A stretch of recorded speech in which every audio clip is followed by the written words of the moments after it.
Ladies and gentlemen, live, the Competition Plus Power Hour. Hello, I'm Lee Kraft with a rare in-studio appearance for the Monday Morning Racer. And over there, Mr. Bland, host of the Not Bland Show. By the way, that airs on Tuesday nights as well at 7 p.m. Eastern Time. He just got done with that show and is kind enough to grace us with his presence here on the Power Hour. Dujane, how's it going, man?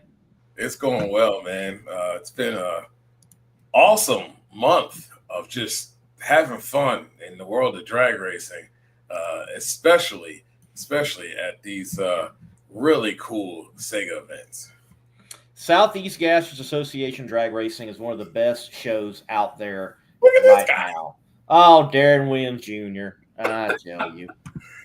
What's up, buddy? Hey, by the way, he dropped a very cool video for the John Force Racing Graham Rahal Racing connection.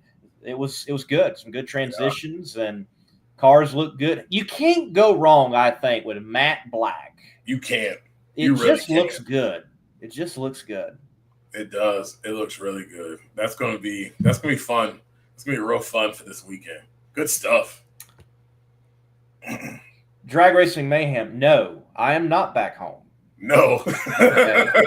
This is now visiting the upstate. All right. Home is where the loving wife is, and I have not got that office set up yet. So there you go. We're getting there, though. We're getting there. Well, Dujane, looking forward to chatting with Elon Werner later. I hope his Tesla has survived lately. And we will then roll first into Mr. Chase Howard, a competitor in the Southeast Gassers Association, who picked up a big win in the A-Gas category back at the Shelby Nationals that we just wrapped up. Yeah, man. Huge for them. I know they've been working hard on that car through qualifying, through on Friday night test session, and to have it all come together, especially, had a gauntlet to go through, but boy, that semifinal round, having to face the car that I thought was destined to win, and he took him down. He took him down like Batman. Just awesome to see, and I'm looking forward to chatting it up with Chase. Yes, it's going to be good.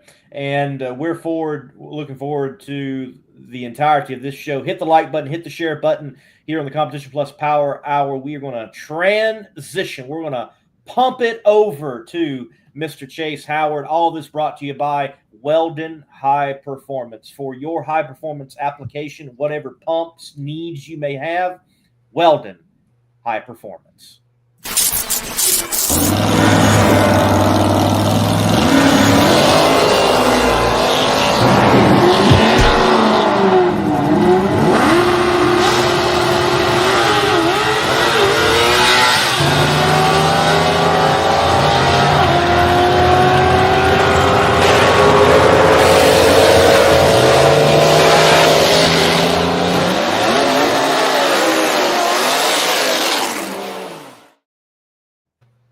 And now, with us live, Mr. Chase Howard, driver of the USA 1 Chevelle in the Southeast Gassers Association in A-Gas. Chase, welcome. What's up, guys? Great. Can y'all hear me? Yeah, we can hear you. Yeah, we can hear you. There's a slight delay, so if it feels a little unnatural, don't worry, okay? Well, it's cutting in and out on me. Okay. Yeah, we'll work it out. You just hang tight with us. It will work out. And, hey, if we lose you, come back. Well, let's dive into this. It has been a long time since you won a SEGA race. It sure has. It's been 2 years since we've been in the winner's circle. It was getting to where we thought that it was going to be a little tougher to get back there with the stiff competition that's in SEGA. Going into the weekend, different track, drastically different conditions than what was seen in week one. What did you think of the preparation of the track? And man, you guys did a good job kind of fighting the heat on Saturday for sure. Man, the track prep at Shadyside is always spectacular. Whenever we race there, we always know we're going to have one of the best surfaces that we'll race on all year. Those Buff boys put in a lot of hard work, and it shows up. And it's a big tuning difference in the chassis for some of the other tracks that we go to, which kind of falls in our favor with the way that our car works. Usually we can get our car to run down a dirt road, or we can get it run down a radial track prep surface. Um, but yeah, and then the heat, that's South Carolina and North Carolina for you. We just kind of I work out in the heat every day. We get used to it, and we get out there, get sweaty and greasy, and just and get with it, and try to keep our program as tight as we can.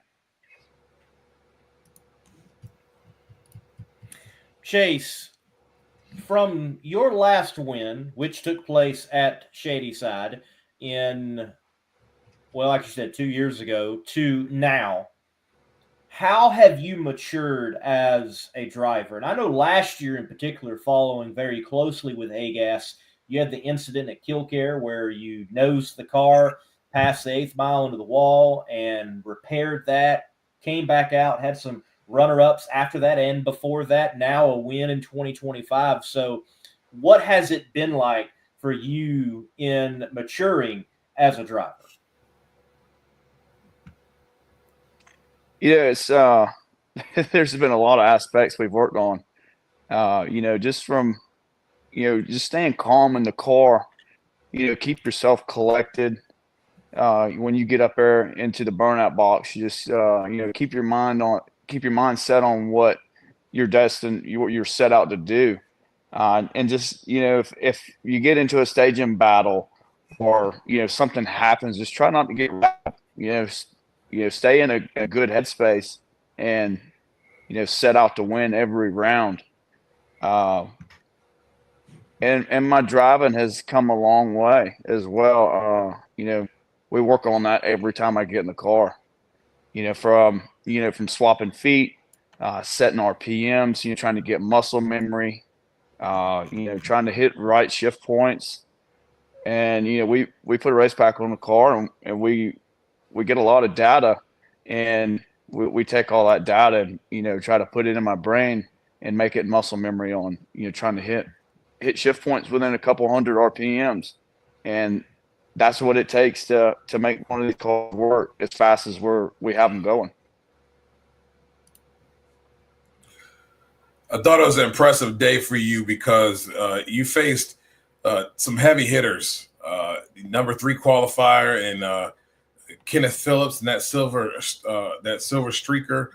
You got the Greg with the Joker, and he looked kind of like he was going to be destined for a win after having a motor that he borrowed from Leslie Horn and beating him and to face you. But when you look at the numbers, man, y'all were just uber consistent. You were able to lower it after the first round, lower the number after the first round, and you just kind of stayed in that range all the way to a win. Says a lot about the preparation that you guys had and the hard work you put in throughout the day. Yeah, so Kenneth, he's a slouch. Gene Fulton went through his engine, and added some more power, and he's a very tough competitor. Kenneth's usually pretty good on the tree, and when we had him second round, I knew I was gonna have to be on my toes, and I told myself before we left the pits, it's gonna have to be on the tree to run with Kenneth, and luckily was able to get out on him and stay out on him and take the win. And then, going into the semifinals against Greg, I know he had Leslie's spare engine in the car. That's record setting potential with that engine. And, those guys just have a lot of horsepower, and, we kind of do our thing. And we know that at any time, these guys can bust off a Hail Mary pass and, put you on the trailer quick. So we just, we stuck to our thing, and I talked with Scotty Cannon, like, what do we need to do? And he said, you do what you do. You get in the car, you drive it, you do what you feel like you need to do to the car. And we picked out at every round, and sometimes we'd see a couple thou, or we might see 100th. But within 8 passes throughout the whole weekend, Friday testing and Saturday on race day, the car stayed within 300s all weekend. And just having that consistency going down the racetrack, I believe, is what won us the race. Absolutely. You started in round 1 with a 5:36, and then you lived in the 30s because it went 33, 34, then 33 in the final. And that's a hot rod that, with a capable driver such as yourself, you can turn on some win lights. And, you talked about, hitting your marks, as we would say in other forms of motorsports, with what you're doing in SEGA, and getting prepared with that, like having the race pack on, but then when race day comes on a race weekend, not able to run any of those driver aids, such as the data collection, the race pack, and the shift points. It's instrumental that that and you feel that on race day in SEGA competition to go 36, 33, 34, 33. You've got to be a machine without all the aids. Yeah. So, we pay a lot of attention to video, and you can help when you have the race pack. You can help decipher through what the car is doing when you have video and the race pack, so that way you can kind of compare the two. But it takes a lot of experience to look at a race pack and be able to decipher through what it's actually doing and what you're looking at. Sometimes if you don't know what you're looking at, the race pack can hinder you more than it can help you. So, we kind of leave some of that stuff in our mind, and as we're looking at video, and just try to pick up on what the car's doing, and then also what I'm feeling. You can go out there and have a perfect pass through first, second, third gear, and you short stick it just a little bit in high gear, and if you're not aware of that as a driver, you just think you just run through the clutch because you're making more power. If you're in good air, and I did that second round of qualifying. I short sticked it in high gear, run through the clutch, and we knew we was gonna have to do some clutch service. So as soon as we got back, second round of qualifying, we had the clutch out of the car, servicing the clutch, put a new disc in it, and we had to do what we had to do to keep ourselves consistent, where we knew we was going to have a clutch set up in the car that would stay competitive. Having Scotty Cannon around, what's some of the cool things that he's bestowed upon you that's kind of helped you along in your career? Man, it's it's a blessing to have him around. He's helped me mature as a driver so much over the past 2 years or really about a year and a half of him helping me. He just he says he doesn't help me, but he does. He points me in the right direction. I can ask him a question and he'll tell me if I'm thinking right or wrong. And if I'm not, then he's going to point me in the right direction. And we totally changed the way we run this race car. And the man's won 6 IHRA championships, and tuned his son to a championship, and then won a championship in Australia. So he has 8 championships under his belt, and then he's also drove Top Fuel.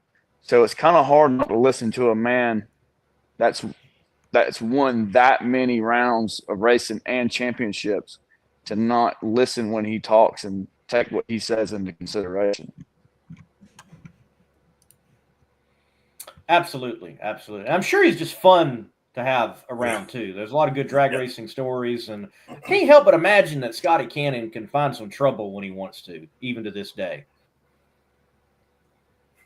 Absolutely, he can. He he can get himself in trouble in a hurry. Good deal. Well, Chase, He's look, definitely a character.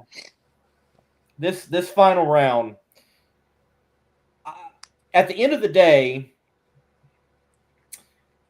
when people look at SEGA AGAS competition, I think many would expect Leslie Horn is going to be in one of those lanes. But, well, he is not. He's on the trailer. And in the final round, we probably also that day were expecting Ben Christopher to be in the final round, who qualified number 1, and then it all went sour in the burnout with metallic pieces coming out of the exhaust. But we've got Barry Lynn in that little red wagon and the USA 1 Chevelle with you driving, a storybook final round, and the path in which you two got there, and just showcases that you have got to race these races, and you cannot just do it on paper. And Dugenet, as I was setting all that up, we lost Chase. Yeah, we lost him. But we'll wait for him to come back in to finalize this. And you were able to see this, and you even had a better perspective on the day than I did, because with what I'm doing within the Southeast Gassers Association, I really don't get to see much racing. I kind of look at the ladders and take what seems to be the top stories and then go get those interviews for the live stream in the past, also in the future, or the edited videos that we'll have on the Southeast Gassers Association YouTube to come. But you saw these two march through the field in an unexpected way. Yeah, pretty remarkable, to be honest with you, especially the way when I look at Chase's second round matchup, he wasn't lying. I mean, Kenneth Phillips with that Silver Streak 2 or 3 car, 5:33.6 in that first round, man. So he knew he had to bring something to the table there in that second round. Very tough. And then to think about the little red wagon that's not so little. It's just one of those days where luck just played into his hand, right? I mean, he had a red light, he had a not show. I mean, Ben Christopher, what does this guy got to do? He literally had the best car on the premises, and the numbers showed it. In both qualifying sessions, he was well ahead of the field by a long shot. Goes out, he's not able to do it. He gets that competition by in the third. I mean, he just needed to get through 2 rounds, and it was a huge task for them. But man, it was still a race. It was still a good race, especially from my vantage point. It was a darn good race, at least to about half track until the US 1 decided to take off. Yes. Well, Chase, look. Oh, we lost Chase again. Doggone it. I'm glad we had him for as long as we did. Yes. And he's actually, if I'm not mistaken, over at Scotty Cannon's place right now and working on the Pro Mod. And he helps out with the Pro Mod efforts that Scotty Cannon's got going on in the PDRA and is tuning with. So Chase is heavily involved in the drag racing scene, not just the Southeast Gasser side of matters. Let's see if we can get him one more time. He's moving. He's searching for signal. I know that. I've done that before, Chase, a lot. I lost you. I made it back. This Cool. metal building that I'm in, this doesn't like cell phone signal too much. Yes, sir. Yes, sir. No problems. Well, look, we'll end with this I've and got, let you I've go. got good signal. No, you're We'll fine. let so you can get back to work and things of that nature. But that final round, you're in it. Barry Lynn's in it. Was there any sense that, oh no, Barry Lynn has had this storybook day and I've got nothing for him? Or were you feeling this is my storybook day and I'm going to get it done? We went into that final round, feeling pretty confident. Barry Lynn's one of my dad's best friends. They grew up together. we knew the ETs that Barry was running, and we knew what we were running, so we felt pretty confident as long as I just didn't sit there and eat a cheeseburger on the tree, that that we could pull off the win. And luckily I had a pretty decent light, and Barry knew he was going to have to chop the tree down, and he was 0.003 red, and even if he'd have been 0.03 to the green, he still would outrun me, but it would have just been one heck of a race. Yeah, that was tough. Tough. Yeah, it was tough. We wanted to see Barry win his first race just as bad as we wanted to win the race as well. It was kind of a bittersweet moment. We wanted to see Barry get his first win and get it under his belt. And I told him before we went to the starting line, he said, I said, no matter the outcome, we're both winners today. Yeah, absolutely. Agreed. Chase, look, anybody up there in the finals deserves to be there. Yes, certainly in A-gas competition, you have had to go through it as competitive as it is in Southeast Gas Association A-gas racing. Chase, before we let you go, tell everybody what you're doing, what you're working on, where you're at right now, that metal building that doesn't like cell phone signal. Yeah, so right now I'm at Scotty Cannon's shop. We're working on a pro mod. We're getting ready to go out racing this weekend in Rockingham for a quick 8 race. And these boys just got back from PDRA racing. So I was telling Scotty's brother that drives this car, this is what we take home, and this is what we expect to bring back again. But we got his 2017 Corvette here, screw blown Hemi. I've recommended one of these things, all the electronics. It's these things are bad news. We're getting ready to go out racing, getting this thing ready to go out and hopefully put on some wind light. And then we also got a brand new chassis sitting right here, getting ready to go here in the next couple of weeks. That's awesome. All right, very cool. Well, I'm looking forward to seeing you all at Rockingham. I plan on being there myself to cover the pro mods at the Rock this weekend, Friday, Saturday. Awesome. It's going to be good while Sick at the Rock is there as well. It's going to be spectacular. Well, Chase, look, congratulations on the win. The monkey is off your back. Leslie Horn, thank God, did not win. It was you at Shady Side. That's the truth. We appreciate you guys. Look forward to seeing you this weekend. All right. Take care, man. Later, Chase. You too. Bye.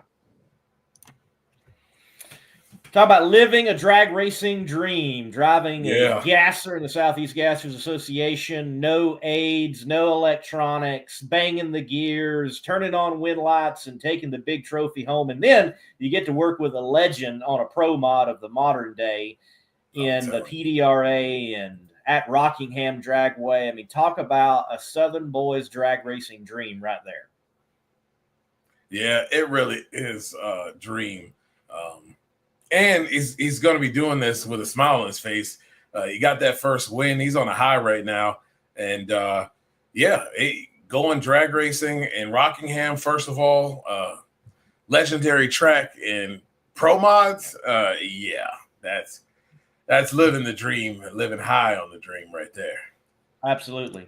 Congratulations again to Chase. We'll take the time. Adam Dobbs on the show, part of the SEGA media team this past weekend. You see the photos from SEGA that's on the show tonight, and you can see even the official SEGA photo album from the race on Southeast Gassers Association Facebook. Adam Dobbs was the photographer, a man that's been doing it professionally for many, many years, from the Diesel magazines to Competition Plus right here for Bobby Bennett. And he's got his own Bobby stories we could all tell. Thank you, Bobby. We love you.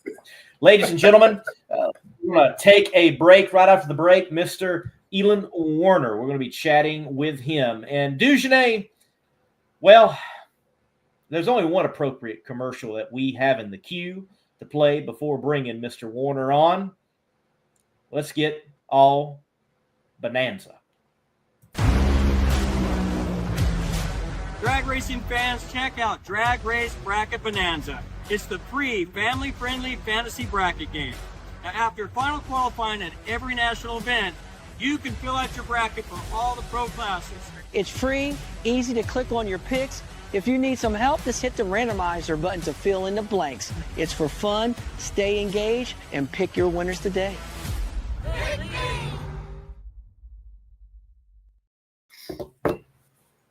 Mr. Hello. Werner. Hello. This guy's Welcome. everywhere today. He has been. He has been. I've been making the rounds, you know. Yeah, Lots going on. Thanks, guys. Thanks for having me on, fellas. of course. Man, good to Four have wide you. time. Yeah. 4 wide time. It is. It's this is the I've loved the 4 wide since it first started. I understand the guys have complaints. They have issues. It's sometimes hard for sponsors to see the cars, but the spectacle of it, I'll be honest, the 3 rounds on Sunday, don't hate that. And I like the, 2 guys, gals advance for the first couple quads, and then it's winner take all, 4 people at a time. So Drag Race Bracket Bonanza will be up and running again. We do a special 4 wide cup, so a little mini race for the first 2 4 wide races. So we'll have some cool trophies, have some cool prizes, and we're excited to kind of get back after it. So 4th race of the season, we got people playing all over the world, and we're sign up for free now. DragRaceBracketBonanza.com. You guys both play and have leagues and stuff, so we're excited about the about getting the race started. It certainly is exciting, and the excitement of 4 wide is amplified when these cars do it 4 abreast, and it makes brackets that much more challenging of who is going to win, who is going to lose. You never know what might happen. People time out, and you have runner-ups that then go on to win the whole thing. It is absolutely insane, and so thankful that there is a feature as the autofill that you can work with instead of starting from 0. Yes. So, and the cool thing is with the 4 wide brackets, it mixes the traditional bracket with a little bit of horse racing, because you pick, for every quad, you pick your 1st, 2nd, 3rd, and 4th place finisher. And we give points. You get more points if you pick the correct finishing order. But if you're just one off, like let's say you picked Josh Hart to finish 1st, Justin Ashley to finish 2nd, Sean Langdon to finish 3rd, and Doug Coletta to finish 4th, and Doug and Sean were flipped, we'll give you half credit for those. So, there's added points elements to that. We still do the tiebreaker with the speed, but it gives a little bit more leeway, just like in the 4 wide. Like Lee said, you just need to be 1st or 2nd. Well, you can earn points by being close to perfect with your 4 picks for each round. And then, after you do your 4 picks, then, the first 2 will advance, and then you do 4 more and everything. So it's they were 2 of our more popular races last year. And we were very lucky. That was the first time we did 4 wide racing with Bracket Bonanza. And our software guys, Aiden Lampkin, figured it out. And when I was trying to explain to him how it worked, you could just see the wheels turning on how to make it work and the points. And he's the brains of the operation. I just come up with crazy ideas. But it worked great. The Las Vegas 4 wide was one of our most popular races. And I think that we have one of our best windows to fill out the brackets. And that's probably the toughest thing for us, is that window from Saturday night qualifying ending to the race starting on Sunday morning. Vegas likes to end early in the afternoon on Saturday traditionally, and then they have a noon start on Sunday. So that gives us our biggest window for people to fill out brackets, because it's almost you have until 3:00 on the East Coast to fill out your bracket. So that helps us, and just appreciate everybody playing and spreading the word. And drivers are getting excited about it. The NHRA, it's dovetailed nicely into Play NHRA, so anyone, any age can play Bracket Bonanza. But then if you're old enough and you want to actually have a chance to win money, you can go to Play NHRA, and there's a variety of actual betting options to win money. So if you think you're kicking butt in Bracket Bonanza, then there's a chance to actually win money making picks in real life. Yeah, some of us can do that. Others of us, we cannot do that. No. But there's some really cool prizes here that you have been given out here, and we expect some cool prizes here for the 4-wide. And so what I like about it is, like, Greg Anderson actually signed, that's the Pro Stock plaque from this past weekend, and he signed it like 6:49.6 record run, which was the record run he made in Pomona. So the plaques, we try to get the drivers to put something cool on them. Like when Tasca won Vegas I think it may have been last fall, or last spring, he won on a triple hole shot. And he actually signed the plaque, Bob Tasca, triple hole shot winner. So the prizes, we try to, get the drivers to put something cool on them. Summit provides gift certificates, and they also sponsor the plaques. So for the 4-wide cup, we have special trophies. The top 4 finishers get a $50 gift certificate, and the class winners get $25 gift certificates. So we appreciate the support of Summit. Peak does a lot for us. And then we have the track challenge with Rodex Coffee, which really appreciate. So for a free game that's totally free to play, the prizes, I feel like, can't be topped. And they're both kind of coolness and, I like to make sure we get the prizes out as quick as possible, because when you win, you want to get something in your hands. And we're just trying to make it as fun as possible and as easy as possible for drag racing fans to play, but then also for drag racing fans to invite their non-drag racing fans into this crazy circle we call racing. Yeah. All right, Elon, we're going into 4-wide season. Yes. But overall, how has the season been for Drag Race Bracket Bonanza? What uptick have we seen? I know we are going to be talking about growth, but what are we looking at? We finished last year with just about 3,500 registered players, and we are now over 4,000 registered players 3 races into the season. So it's starting to get some really good traction. Honestly, the biggest thing we're working on now is just having it be part of your routine, your race weekend routine of you get an email that says the brackets are open. Fill out your brackets on Saturday night. Don't really rely on Sunday morning unless you're on the East Coast and you have some time. But we're starting to see, our social media numbers are growing up, views on our videos, players opening emails and sharing posts.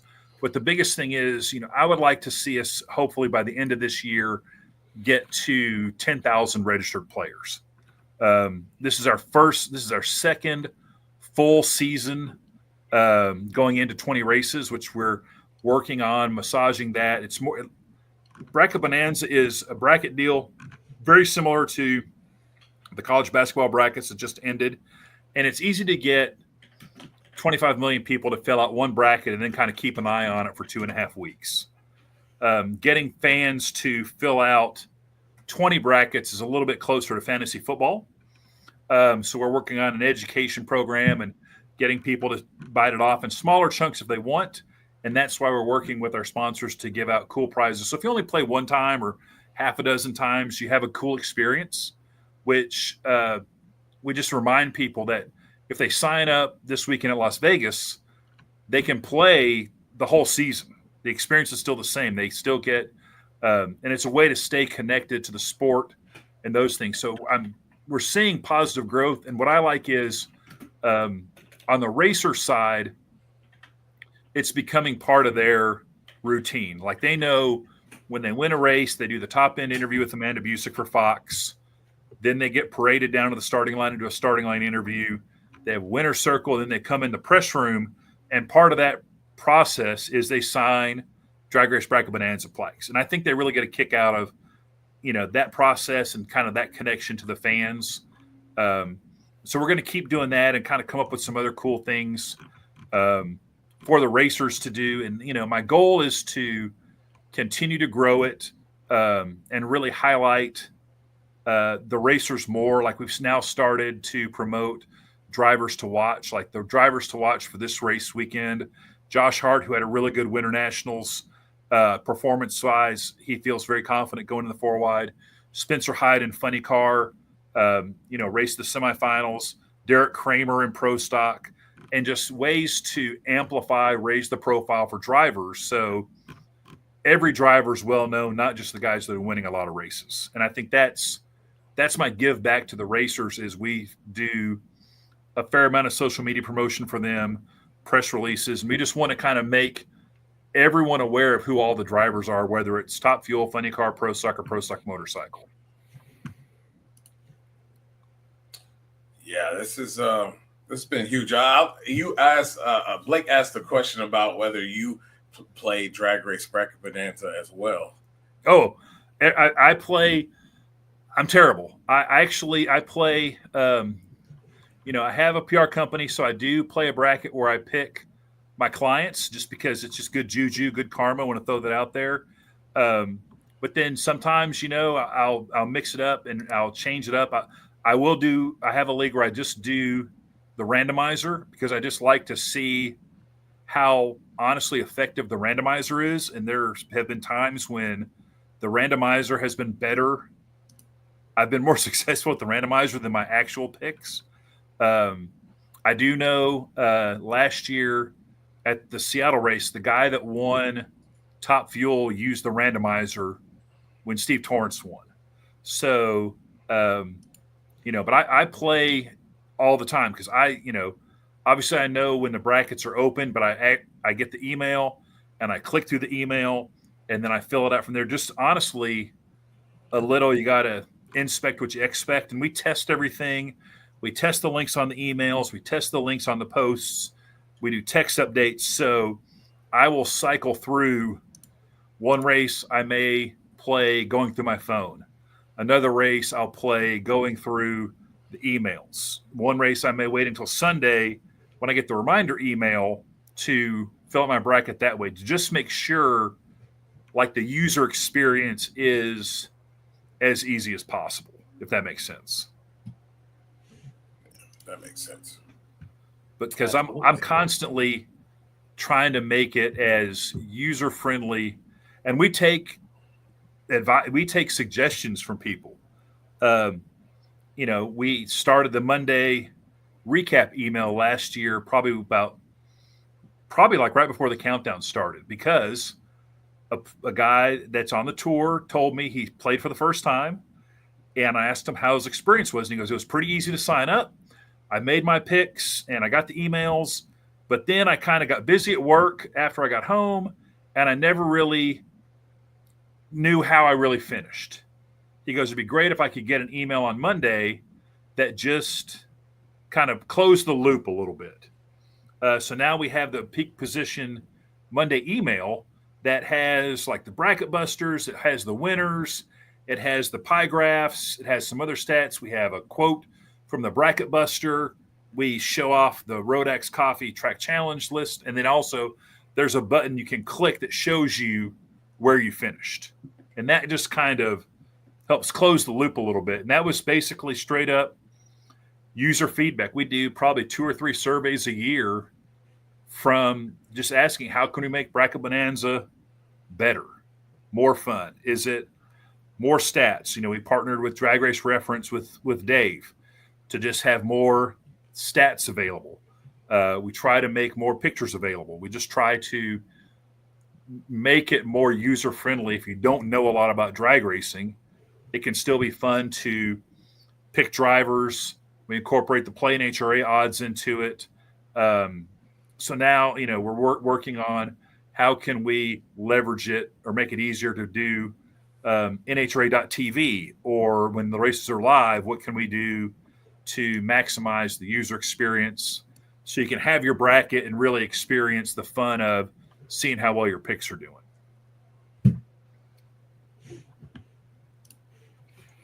Well, I can tell you, I'm in my league. I'm tired of Dave like getting this big points gap. It's early in the season, and he's already got a big points gap. I'm not happy about that. I am happy that I am 286 in the overall 2025 season. That's if you're not bad. If you're in the top 100, to me is the elite level. You should be pretty proud of yourself. The 280s, I rarely finish much better than 500th place. Dang. And I'll be honest, and I'm actually trying to pick, because I'll be like, okay, this is, I'll take a long shot every now and then, but 99% of the Funny Car brackets got blown up the first round of Pomona when Proc and Caps went out. Yeah, that pissed me off. That's devastating. And then you get a Josh Hart, Justin Ashley first round matchup, or you get the Coletta guys going against each other. The worst thing for your pro stock bracket is an early Dallas Glenn, Greg Anderson matchup, or an Erica versus Greg matchup, because that's going to obliterate probably, those fan bases are so passionate that even with the struggles with Elite, Erica still has a huge fan following that every race she goes without winning, her fans have so much faith in her. They're like, okay, she didn't win last week. Surely she's going to win this week. And that just cycles through. And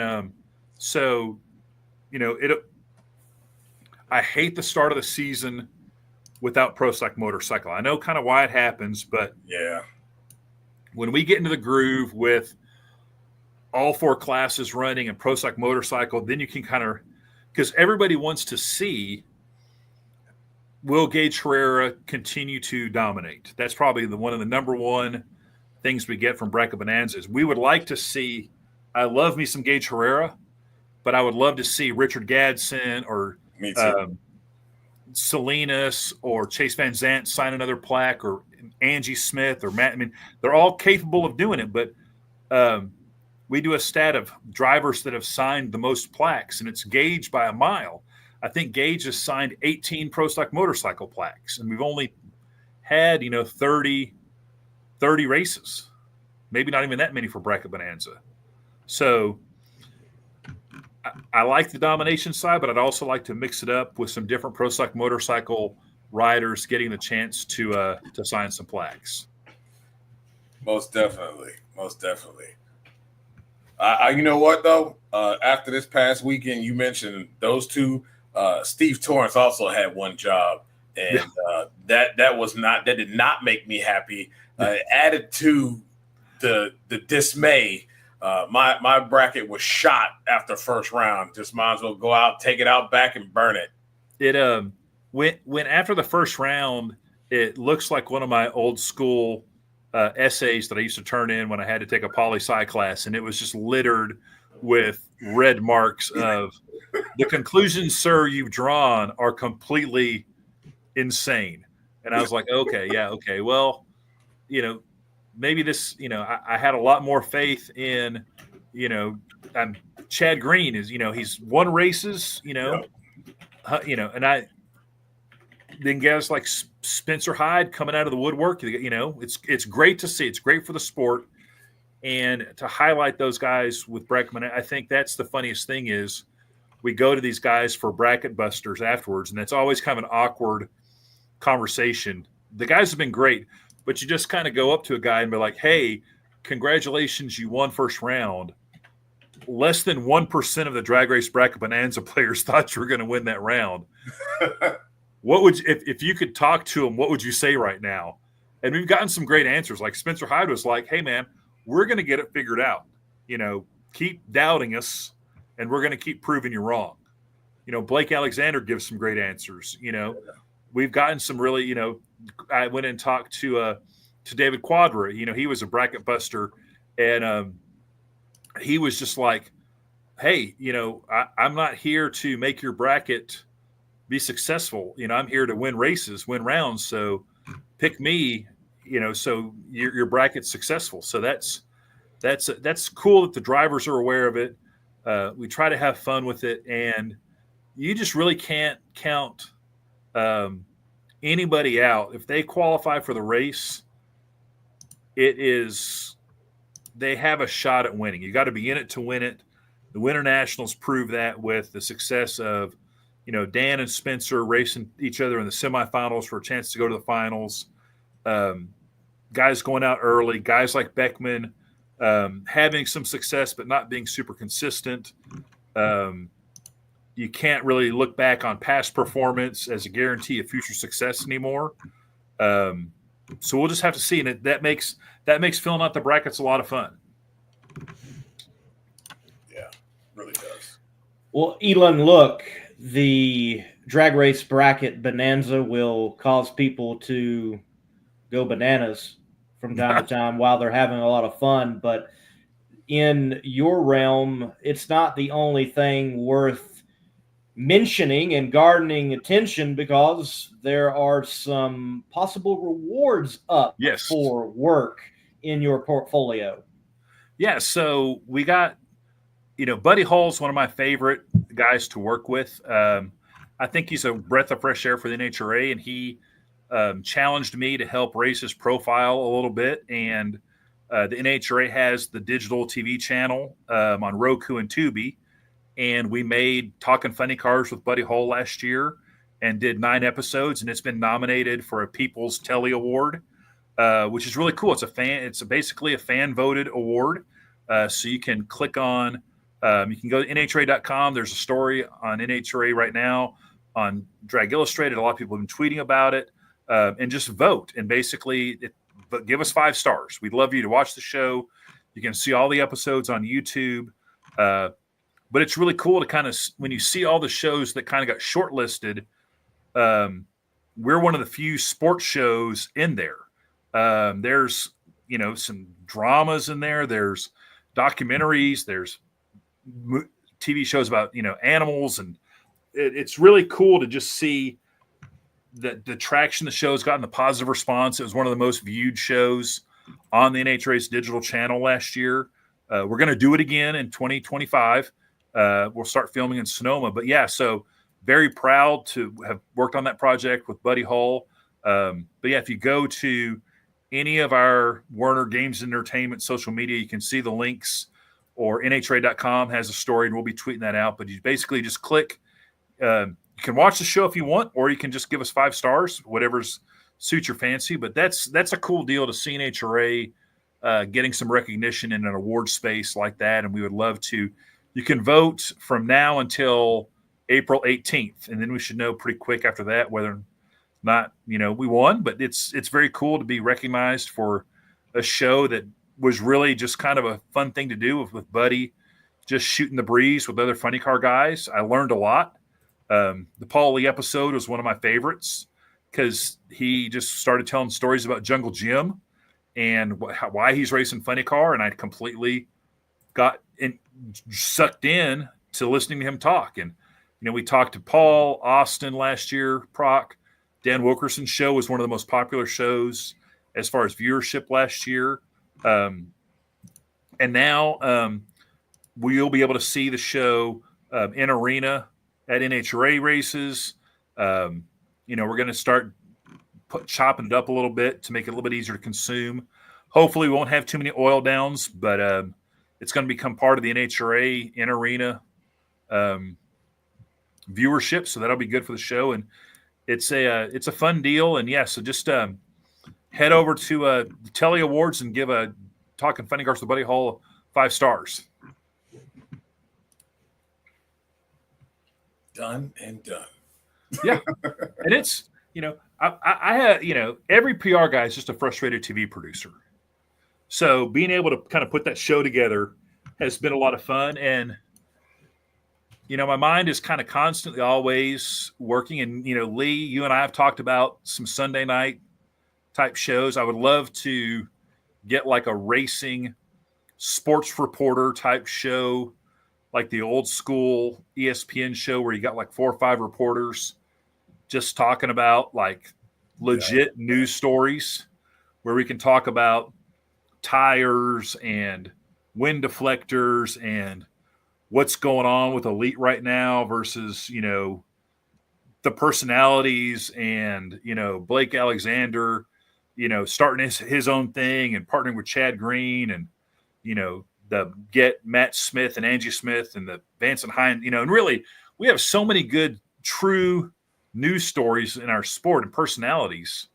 I'd love to create a platform to just kind of highlight the investigative work that you guys do. I mean, you guys spend a lot of time researching stuff and stories and interviews and things like that. And like Bobby Bennett with Competition Plus. I mean, well, that's probably the best independent drag racing news source we have right now. Yeah. That Bobby's cranking out, providing a platform like this for this show and the Legend Series and all the things he's doing. I mean, you want to amplify that, and because so many times, you don't want to TMZ stuff up, but you want to create an outlet for legitimate news stories when they happen. So yeah, I think we don't have that. And I think that's but again, it takes time, it takes planning, it takes money, and you guys are doing 9 million things. Lee is possibly the busiest man in drag racing right now. Yeah, I mean, he's given Bruno Massel a run for his money. I was talking earlier today that is Bruno Massel the Ryan Seacrest of drag racing now that he's picked up the Pinks gig? I mean, I guess you might have to say, yeah, I guess. He's got the looks. Yep. He's got the vibe. It's like, he's either the Ryan Seacrest or Michael Strahan, because that guy's everywhere too. Yeah. Now, very true. But to me, that's guys that are doing stuff like Lee and like Joe Costello doing stuff and Dugenet. I mean, doing 2 podcasts today plus all the other stuff. Yeah. I mean, that's a lot. And good news is there's more podcasts kind of coming up. There's more people seeing the opportunity.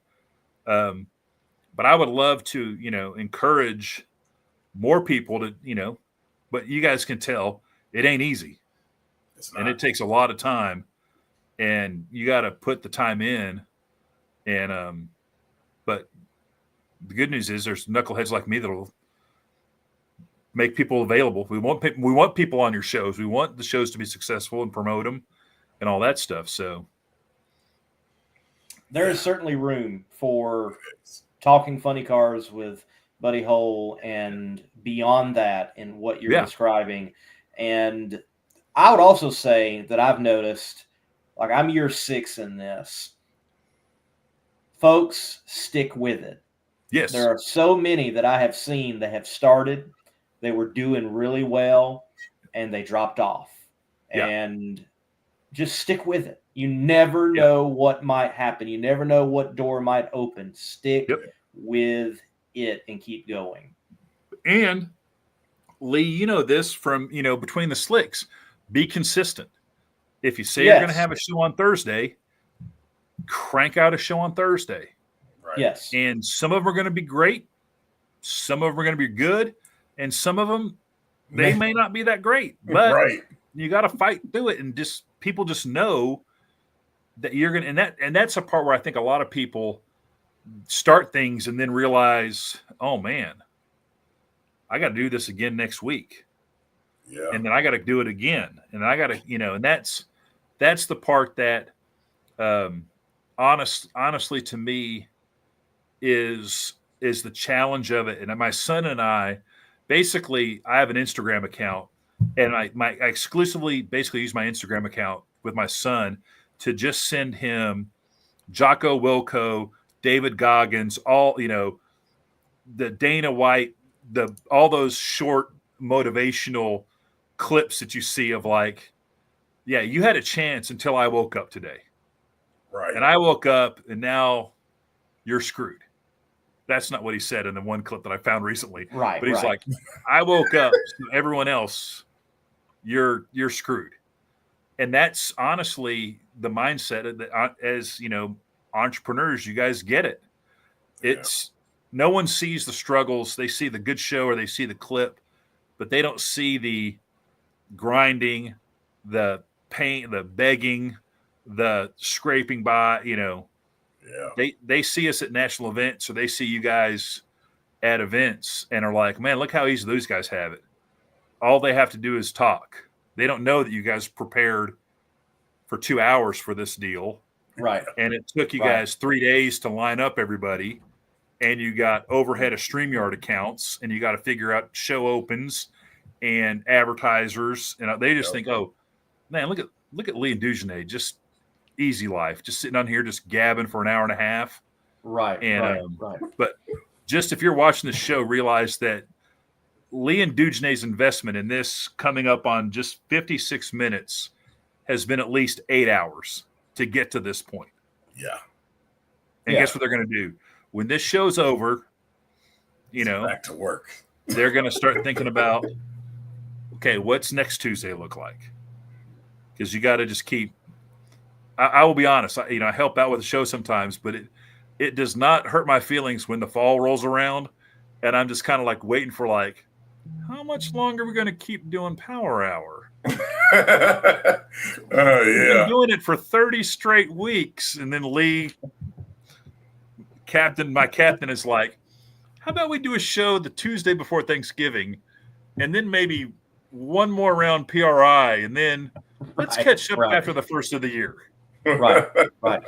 It certainly can become a drudge of, just, you keep running through. Not every show is that top show, and there are highs and lows. And to your point, if you're out there and you're listening, you're thinking about starting a show, I highly recommend pick a date, pick a day and a time, and stick with it. I have saw when my own Between the Slicks that having where it ping bongs around, that doesn't really work very well after going from Thursday to doing that. Now, that flexibility came up, or you being flexible came up with traveling and things of that nature. Sure. But nonetheless, it still impacts that audience. And if you can stick to a time, that does work out better. But I know this, Dugenay, he didn't do nothing on Saturday at the event. He just watched drag cars all day and did absolutely nothing. Research. I did absolutely nothing either. Just, so yeah. It's research. I mean, you got to get out there with the people. You got to get out there with the people, Lee. That's what I always tell, that was the part that everyone would be like, oh, these ESPN guys or Fox guys, they're just wandering around the pitch. Just, look at, they're getting stories, they're chatting people up, they're getting the scoop, but that's the best part of the job. Yeah. It was fun hanging out with the fans this weekend. Yeah. Working the camera, we were having a good banter back and forth. It was fun being out there with those guys. And sometimes you got to get out there and get it done. Because I'm actually working on something here now where we can get the show kind of played in a time slot on Virginia CBS Sports Radio. So if we can get it there, we can get it there. It's going to be fun because that means Drag Race Bracket Bonanza commercials play on CBS Sports Radio show, and we can kind of get this thing going. Definitely want to try to have Matt Hagan on too because it's kind of in his area. Backyard. Yeah, so I'm looking forward to it. I'm hoping that this does go through. It's been a lot of work, but we're doing a lot of work behind the scenes to try to do more. So, well, that's good stuff. Well, this is to kind of turn into took a little turn for the little round table about drag racing podcasting. It's pretty good though. I love talking. I mean, I just appreciate you guys, everything that you guys do, and especially Lee. You're touching so many bases from Murph McKinney stuff to SEGA to NHRA to Between the Slicks. I'm constantly fascinated by your guest list on Between the Slicks because I learn something every time I watch the show because you have somebody on there that I'm just like, what is this guy doing? I don't even know what this guy, but it's always, pretty interesting stuff that I got my eyes open at Texas 2K this year at the Motorplex.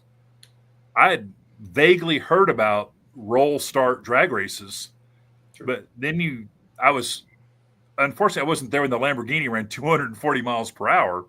But next year, that's going to be, appointment viewing for me because I just got a little taste of it, and I was just like, "What is happening?" And there's a whole universe of that stuff out there. Absolutely, and that was a great event for the Texas Motorplex. Yeah, it had it's a a huge great. event. I don't know which day in particular, if not all of them, but there's at least one day. There's a shot. Great crowd there at the Texas. Friday and Saturday were 2 banger days, and I was there Tuesday and Wednesday, and I was truly blown away. I met like 4 or 5 guys from the UK that had shipped cars over just for Texas 2K. Like, hired a container to come from London to Dallas for that race. That's insane. And yes, I was like, that's pretty awesome. And I think there's this whole universe of motor, and the other thing is the universe of motorsports is so huge. Going back to, you could have a podcast or a show about so many different things. I was at the Women in Motorsports of North America event last year before the PRI show, and they had a panel of very well-spoken, accomplished women racers that were doing road courses in Italy and all these things. And I had like NASCAR. We think drag racing is confusing with all our series. Apparently, there's like 9 million different levels of NASCAR. And we're in a NASCAR West, or we're this region, and we're trying to work our way up the hierarchy of IndyCar. And I was like, okay, I don't feel so bad about people not fully understanding drag racing. I feel like we've got a pretty good system from Junior Dragster to the Lucas Oil Series, and then you can kind of work up to Top Alcohol Dragster and then into the Mission Food Series. That's pretty straightforward. There was a young woman up there that she's been racing since she was 7 years old, go-karts, moved up to IndyCar, was in Europe doing something, and now is in an electric car. And I was just like, she's just out there grinding and has won world championships. But it's not something we're so wrapped up in what we do, but it was pretty interesting stuff. So I think there's value in looking at other series, talking about experiencing other series in drag racing, whether it's Texas 2K or some of these regional races. There's, Wes Buck's, I think, doing a pretty good job of kind of trying to wrap his arms around Pro Mod, and kind of unifying that a little bit. But I think there's a lot of upside in our sport beyond the national event level. Oh yeah, absolutely. Obviously, I feel that NHRA Mission Foods drag racing is the pinnacle of the sport, but there are other areas that they are pinnacles in their own right underneath that pinnacle in the mountain range of drag racing, if you will, such as Hot Rod Drag Week with the Dragon Drive and where it is in its place. Or you do have great regional action, such as a Big Dog Pro Mod series at Piedmont Dragway, which goes back to the very inception of Pro Mod, or Pro Mods at The Rock, which is firing up this weekend. So you can see those type of programs, and they need coverage. They need people talking about them. And you can, I was speaking with an individual last night. They're like, how can I crack into it? Well, have you talked to your local drag strip? Yeah. Are you going there? Are you trying to cover those people and those events? And, then try to crack into the top. But make sure you got that foundation at the local level first and foremost. I will tell anyone that wants to get into the motorsports media business or podcasts or social media manager, go to your local track and make a good faith offer to help them with their social media or PR. And then and then do it. I mean, don't half-ass it, but be like, hey, I will come to these events and I will help you with your social media or whatever, because we're building this track challenge, Rodex Coffee Track Challenge, and there's tracks that are interested, and we provide on the Drag Race Bracket Bonanza side all the materials, the graphics, totally turnkey. But there's so many tracks that they just don't have. They want to participate, and they do participate, but they just don't have the bandwidth to really maximize it like a national event track would. So if you go to your local track and say, I will help you with your social media and cover the race or get on the PA, and you're not a knucklehead, they 9 times out of 10, they'll give you a shot. They'll give you enough rope to hang yourself. And that is a great way to get into the sport, because then you're there and you're meeting people, and they may have local events, but they may have an NHRA divisional, or like you said, Lee, they'll bring in a special pro mod race or whatever. And if you're out there doing a good job, people see it and they recognize it and they want to help you.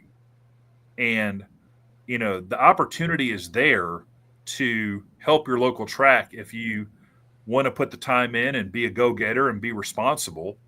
And the three of us know this. Half the battle is just showing up. Yep. Yes. I mean, it's showing up and being consistent. I mean, Lee, how many events did you just have to go to consistently before people realized, oh, you know what? Monday Morning Racer is going to be here. He said he's going to be here. He said he's going to do the videos. He does the videos. Let's have him back. Yeah, I would say a good year and a half at least. Yeah. And that's not saying for everywhere. That is in one particular vein of the sport of drag racing. Right. So, and yeah, you've got to show up. You've got to say, hey, I'm going to be there. And when you are there, you're there and you're doing the work and you're getting it done. Yeah. And talking to racers is pretty cool. It is. I mean, there's a lot worse jobs than going around and we all know these guys, for the most part, they want to talk about what they're doing. Yeah. And if you ask some good questions, you'll get some good content. And, then you've got something to talk about. And tracks would love, or series would love to have just somebody cranking out information about SEGA or Pro Mod series or, top sportsmen at the divisional level. Yeah. So it's interesting to be out there. Bracket Bonanza is trying to do our little thing. Buddy Hull's doing his little thing with talking funny cars. You're seeing more shows pop up, but I think there's definitely room for coverage opportunities to just get out there and talk about it and have some fun. Absolutely. And I would say also, I'm just thinking this because I'm experiencing it now with SEGA as their media director. Photographers. Many of you do spectacular work, but if I'm at an event and I just approved 10 photographers and you're all getting the same shots, figure out how to make yourself stand out. And I don't even mean that necessarily by your shots. What I mean, network with somebody. Maybe you as the photographer, you're not the writer. Find someone that is, pair up, go to the race, give photos to writing, and send that out. That's going to be on my radar as a media coordinator. Yes. We want you back, because that's going to go further than just an article, obviously without pictures, and it's going to go further than just pictures.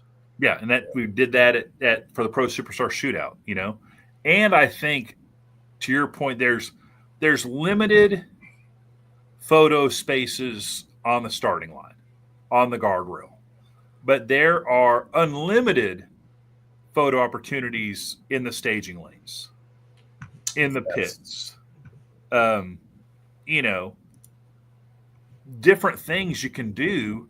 We had a young woman that wants to get into photography, came and shadowed Abby, who works with me at the Winter Nationals, and she got some tremendous photos because she put the time in and she was basically watching the tear down the whole time and moved around and, got where some things were backlit and some things were, perfectly lit. I mean, she got some really cool shots to build a portfolio. Yeah.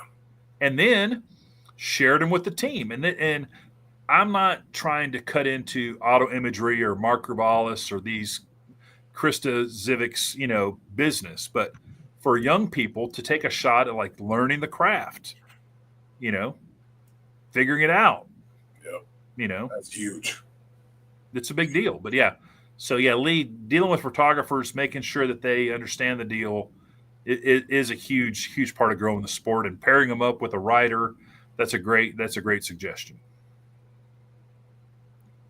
All right. Well, we've solved all the podcast and media Yes, problems tonight, along with everyone understanding that there is hope in Drag Race Bracket Bonanza of you reaching the top. For sure. Elon, look, thank you again for what you have put out there for the sport of drag racing. It's perfect. It just fits perfect. Thank you. I appreciate it. You guys have a great evening. You too, man. Thank you. You too. Good stuff. Good stuff.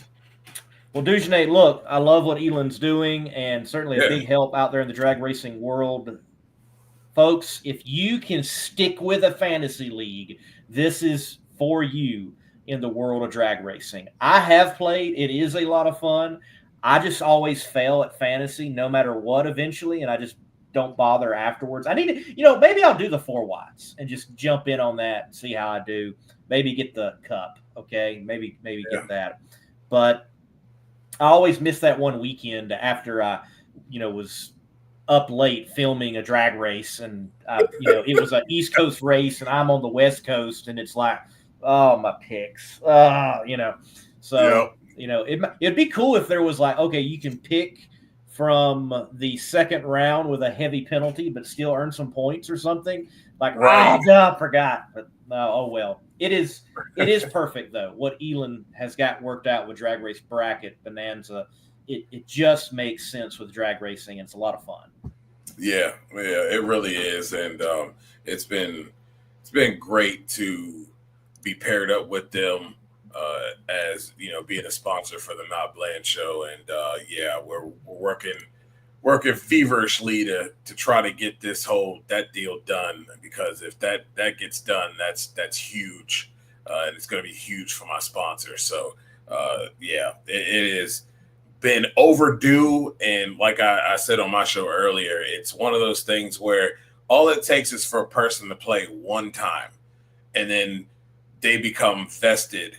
Then they may have not had any interest and may know nothing, but they become vested in what's going on because they want to see their picks win. It's no different than fantasy football. You know what I mean? It really fantasy football has gotten people that normally do not care about football watching games because their players are on their team and they need points. So it's a big deal, and I think it's created another dynamic of the fun of race day. Right. And, I keep thinking about the networking thing said there toward the end, and podcasting and photos. Let's say you're a talented photographer out there, and you're just not getting a lot of traction with your page because the way social media is working right now, it is heavily short video based, shorts, reels, vertical. That's really what seems to be growing social media platforms. Well, you're struggling with your photos and you're not getting much reach. And if you send them somewhere and it's just for exposure, you might not get a direct kickback. Well, find someone bigger than you that might be willing to write something and yet tag you and at you and say, these photos were from, go follow. Work out that networking and help you. And it's same for videographers, and it's same for a writer. Just work on that exposure and continue working on your craft, however it is, in whatever way it is. Yeah, I agree. I'd even say if you got that whole thing worked out and you've got a watermark or whatever the case may be, shoot, there's tons of podcasts that would love to have photos from events to use and Yes. be glad to give credit for those photos so that you can get that exposure. Visuals only help the show. And especially if you're at that particular event, that helps a lot with the show quality, and then gives you a look as a photographer to others. So yeah, you could go that route as well. Absolutely. There's a lot of networking opportunities. Don't do it alone. Try to work it out with someone else. Now, look, there's a lot of folks out there that don't want to work with you. That's a reality. It fascinates me how many people are out there that are not willing to network and work with other people in this scene and beyond, not just drag racing, but there are people out there that are willing to network. And speaking of networking, Mr. Bland, if you're going to sell your hot rod, you have got to have a network. And the right network to do that is Quarter Mile Classifieds. They've got the sellers and the buyers coming together for everything drag racing on quartermileclassifieds.com.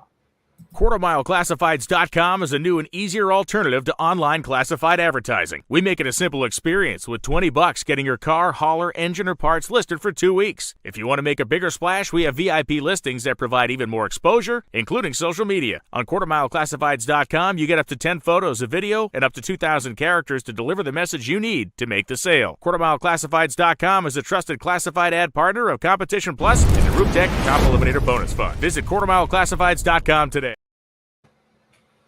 So, Dujanay, while we were talking with Elon, Leslie dropped the in-car camera from the ride-along. Folks, I've still got the editing to do on the SEGA side for the whole compilation, including your footage and Chris Barrett's footage from Frankenstein Garage and the interview. But he put up the raw in-car video of the ride-along from Shady Side. It's pretty cool. So go check out after the show. Go check that out. SEGA 55 Chevy Chick Magnet, something like that. It will pop up and it will be there. Or you can go to Monday Morning Racer and you'll see it.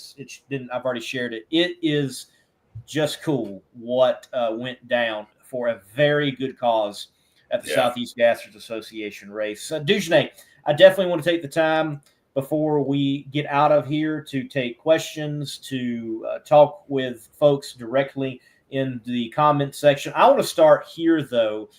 The Goodyear engineers were on Joe Costello's show earlier today, WFO Radio. I tuned in, definitely wanted to hear that conversation.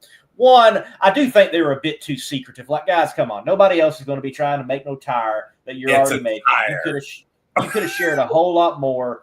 But what they did share, what they did give us was some very enlightening information. Yeah. And I loved how this is apparently a tire temperature problem at speed. And interestingly enough, apparently more downforce creates more friction, therefore more heat with that tire in some way, shape, form, or capacity. And that's something they're thinking might be the issue. Yeah. First, I want to say thank you to Joe. Very nice words. Very nice. And I appreciate that, what you said on the show. And yes, we'll be talking soon. But yes, that was great information. And, they even talked about the tire chunking issue really isn't an issue because the tire is actually strong enough to withstand that. And it really just boils down to heat. So that on and off with the canards, wind deflectors, whatever you want to call them, they make a difference in temperature. And that's what they're trying to see over this 4-race span.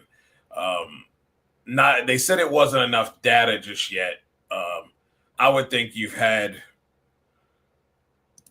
at least, didn't necessarily have, you did have some decent passes in Gainesville, but you had good data in Pomona.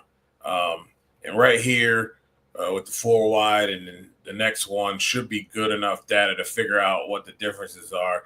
But I do also like the fact that I think what's going to end up happening is this is going to be an optional deal, which it should be anyway.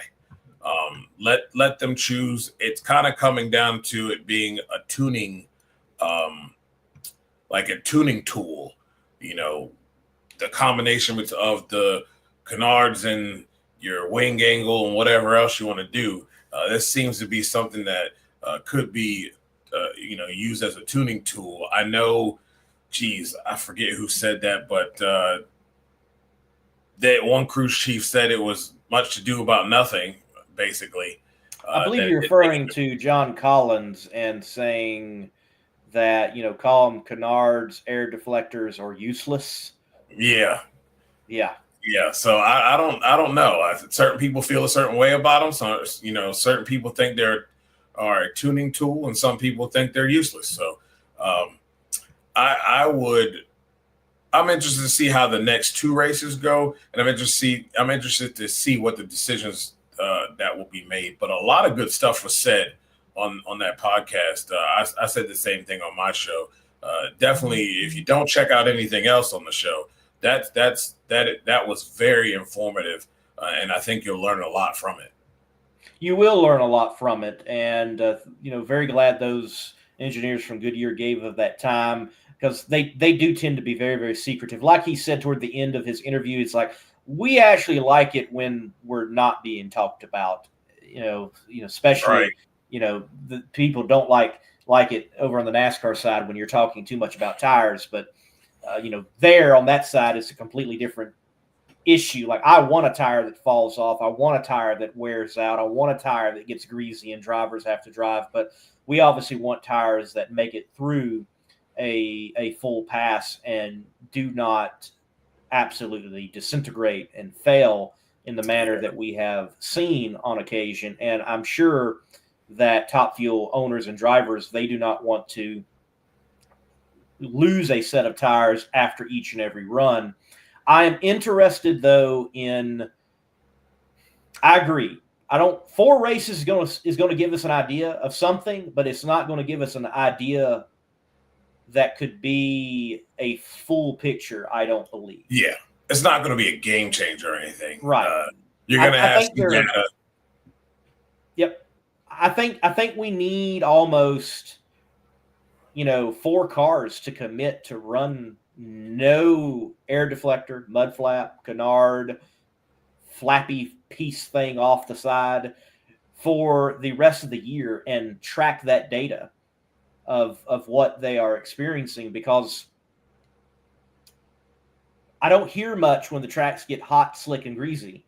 Yeah. And it's funny to me that apparently this is a heat issue, and yet when we see the biggest issues, the tracks are cooler. Yeah. So what's happening there? And, some think with the deflector off that air is able to hit the tire in that region and area and do some quenching, if you will. There's a lot. There's a lot. And Clay Millican made a great point on the Insider podcast with Brian Loans.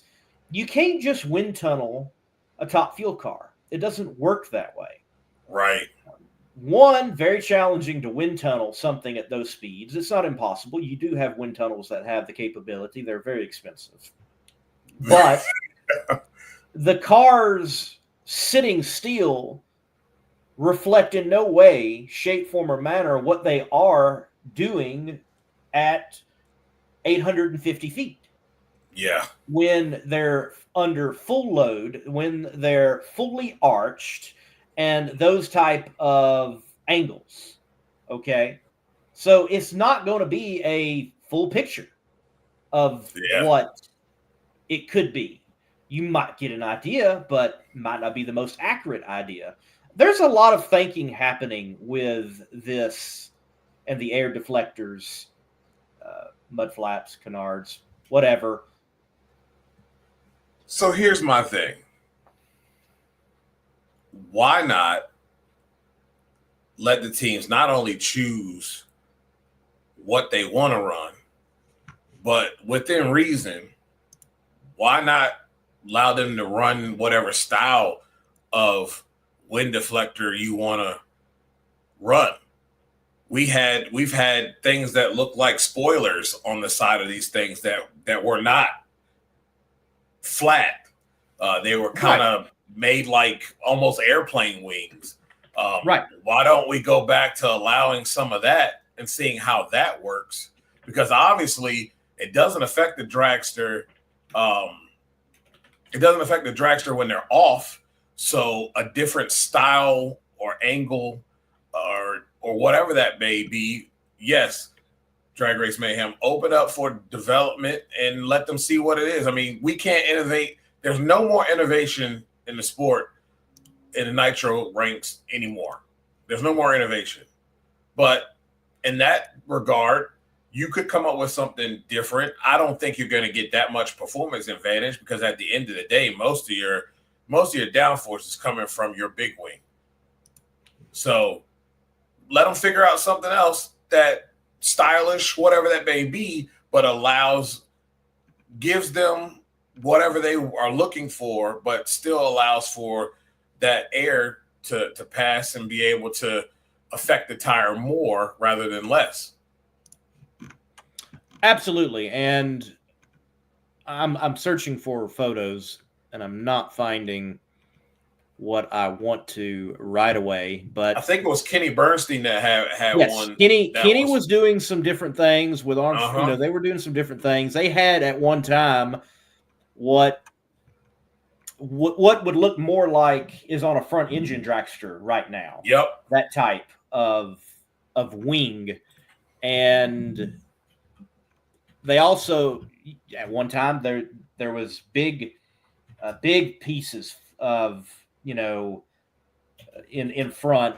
There were some folks trying some different things. And remember too, there was a period obviously in Top Fuel drag racing that these air deflectors, which seems to be what people are going with, were not on Top Fuel dragsters. Matter of fact, in scrolling, Kenny Bernstein's 300 mile per hour run, over 300 mile per hour run, it's didn't have them. No air deflectors. Okay. So there's been time before, and here we are. We're experimenting without them. And yes, you've got all different. It would be interesting to see a little bit of ingenuity being played into this area, if it would do anything. Right. That's my whole thing. I maybe it does nothing, but I think let's open it up. Let's see them, make some interesting changes and see what it does. If it helps the tire or not, help keep the tire cool or not, then so be it. Because I mean, some people feel it's useless. So I mean, what are we hurting by allowing them to open up and be a little innovative in that department? And look, honestly, I think that's why they went by the wayside, even with what Kenny was attempting and trying. That apparently these don't tend to do much. Yeah, they may just be something that allow. I don't know. It's hard to say. If they really don't do anything, it's just more of a look than anything else. But yeah, I mean, maybe now we need people to do full Gary Ormsby, 1986. Go back to that. Yeah. Attempt that again. Let's try that. Yes. Well, there's a dragster looking thing that I've seen that before, the style before, where it was pretty much solid on each side. Kind of had a bump out, but it was solid on either side. But yeah, I mean, I don't know. My thing is, if they didn't make a difference, then why did they start putting them on? Like, was it just simply for a look?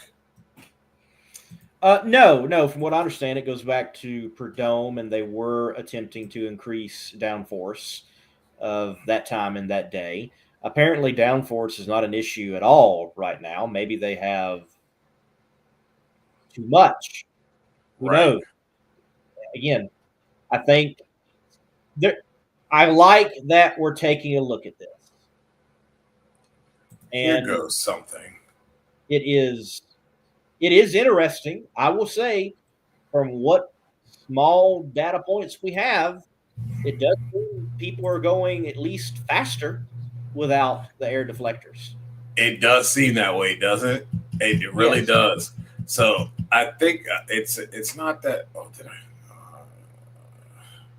Didn't allow. Did it save it? Hold on. I found something. It's a drawing, but it's what I'm looking for here.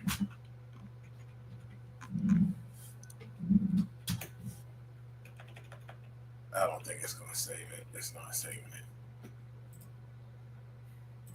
I think overall, though, we might not see much innovation happen through all this. The I don't NHRA think has so. got top fuel drag racing into a place where it's relatively, for going 330 plus miles per hour, safe. Right. Yeah. And innovation can tend to cause issues. Yeah, it can. It really can. There are possibilities of creating, a problem more than really helping. And I know that safety is of the paramount. So, yeah, I mean, I guess my whole thing is if they really don't matter, then why not see if you can do that or not? Absolutely. No, I agree. It again, this discussion, just being able to have it and talk about it, it's good for drag racing. That something else is on the radar, a blip that we are having these talking points. And I also think it's fascinating. It's good that, again, back to Joe Costello's show on WFO. You can see it on WFO radio. Just search that in YouTube. You'll find the show. Give them a subscribe. That we get this information from Goodyear. More information, I think, in one sitting than I can think of any other time. Right. I thought that was very refreshing to be able to have that ability and them just be open about it. That was great, and it was very informative. So, yeah, you definitely want to go watch that. And Blake, I see your suggestion. We'll see if we can make that happen or not. Yeah. What is Dave Reef doing anyway these days? Don't know. The last that I heard him, saw him in any form of announcing was along with Jack Beckman, I believe 2-3 years ago, announcing Midwest Drag Racing Series races for MAV TV.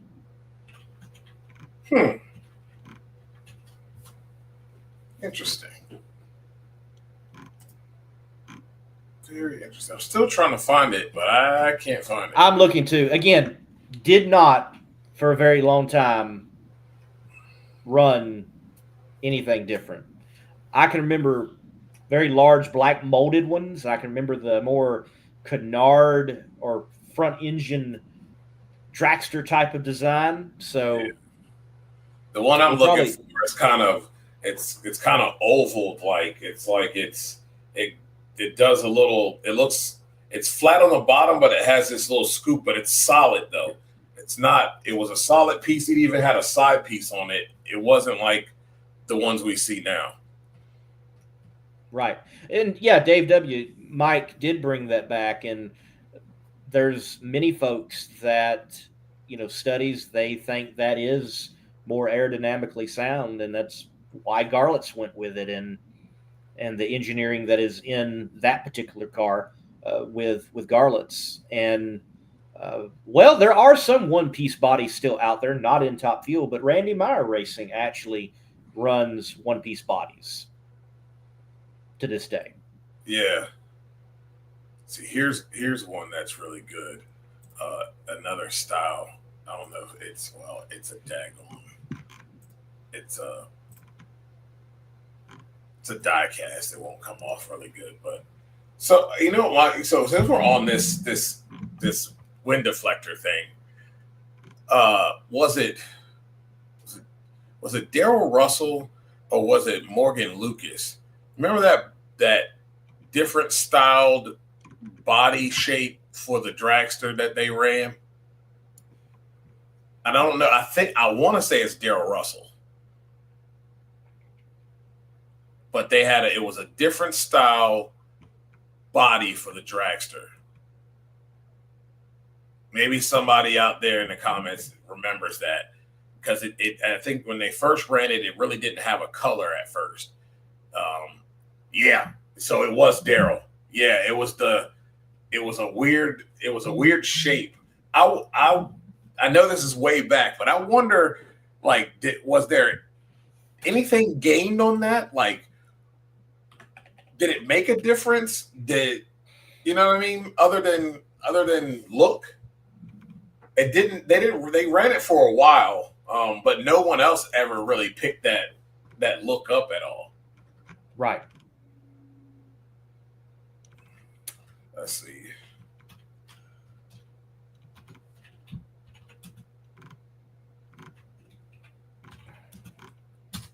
Let's see if I can find it. Well, Google is not helping out at all right now. But I did just find a photo of someone that did do a Kenny Bernstein inspired Chevrolet Monte Carlo on iRacing. Here it is. I found it. It's very nice. You talking about the Daryl Russell one? Uh-huh. Okay, you found that one. Good. Would love to see that. Let's see. And I'm still looking.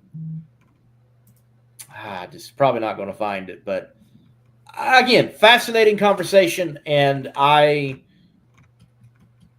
hope they keep us updated. I don't mean like after every weekend we get a data report, but okay, there we go. Yes, that one. Okay. And I think that was a one-piece body too. It looks like it. But I often wonder, did they have any success with that? Like, because, they kind of did it. No one else really ever picked that up. But absolutely. It was very, very cool little design there that they had for that thing.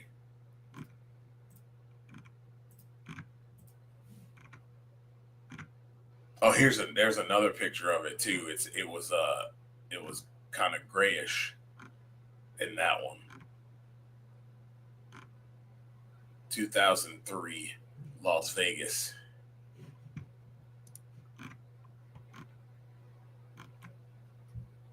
I don't know. It makes this open up for a good topic of conversation for everyone. Maybe at this point it's been Mandela effect or something, and it's not even there no more, and not going to be able to find a photo. Right. But very hard to pinpoint a photo or give Google what it needs to find in particular. But again, it's interesting we're having this conversation. You would think at 330 plus miles per hour, they would want all the downforce they want possible. Mm-hmm. But yet maybe we've got to a point where there's too much. I still don't quite understand how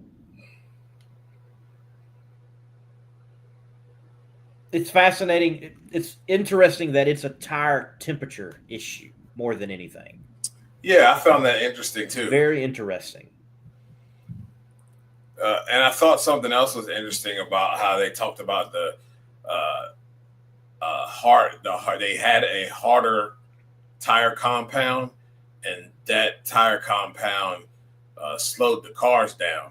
And he said that if they wanted to slow the cars down, all they had to do was remake that particular compound that they used, and it would slow the car down.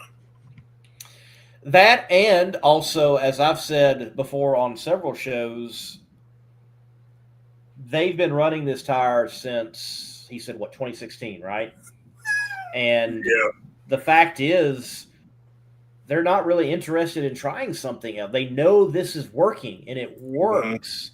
And when you start trying different things, that's when you run into an area of, well, you're in unknowns. They know what they're working with. And what I do like the situation that we're in is they understand, it seems like, that we've got an issue here. We now need to figure out, apparently, how can we keep the tire cooler in the run?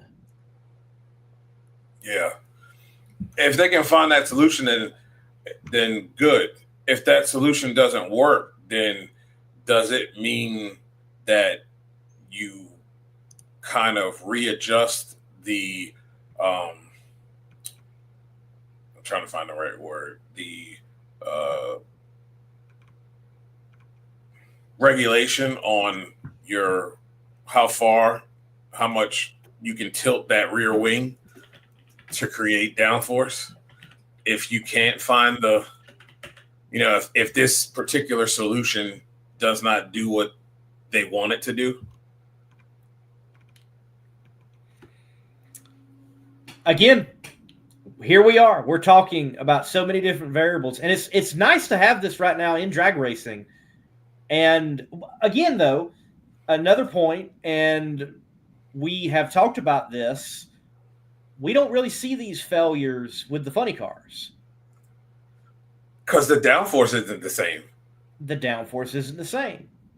But yet the tires still grow. They still grow. They're still being warped, obviously, but they're not getting direct air to them. So how are they not getting into a temperature range? Then again, when we see these tires just absolutely disintegrate, it seems to be on tracks that are cooler, not warm. Yeah. So hot. So this is interesting, right? So if you go to the newest drag racing game that they have, and I understand there's a temperature meter, right? But if you get that temperature really close and it's not hot, but it's very close to being, and it's a cool track on a night qualifying, you will blow the tires. And I know it's a video game, but I know it's right. That's almost what we're talking about. Yeah, it's like if the tires are too hot, that it doesn't matter if it's a funny car, especially with a dragster. It will get just off the line, and you could be sometimes you're in mid run and the tires will blow. Especially if it's the fourth session and it's a night session, it happens every time.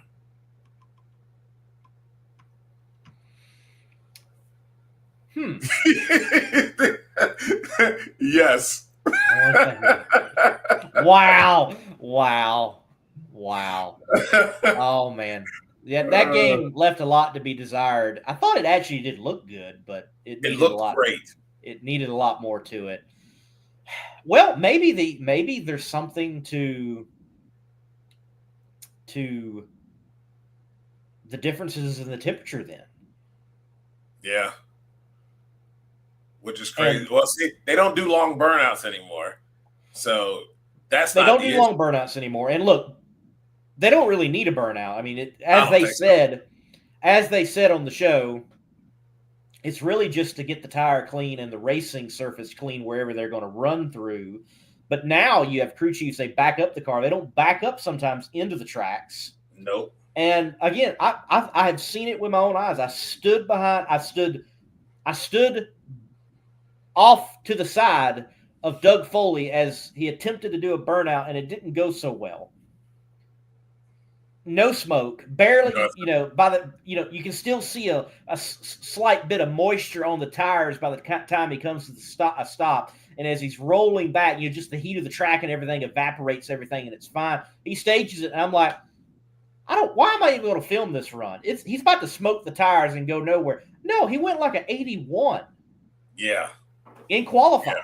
Yeah. Without a burnout. So the tires are so good and the tracks are so good, they don't really need the burnout. I hate to say that. I love burnouts and I want them as long as possible and smoky. But yeah, yeah, it's not.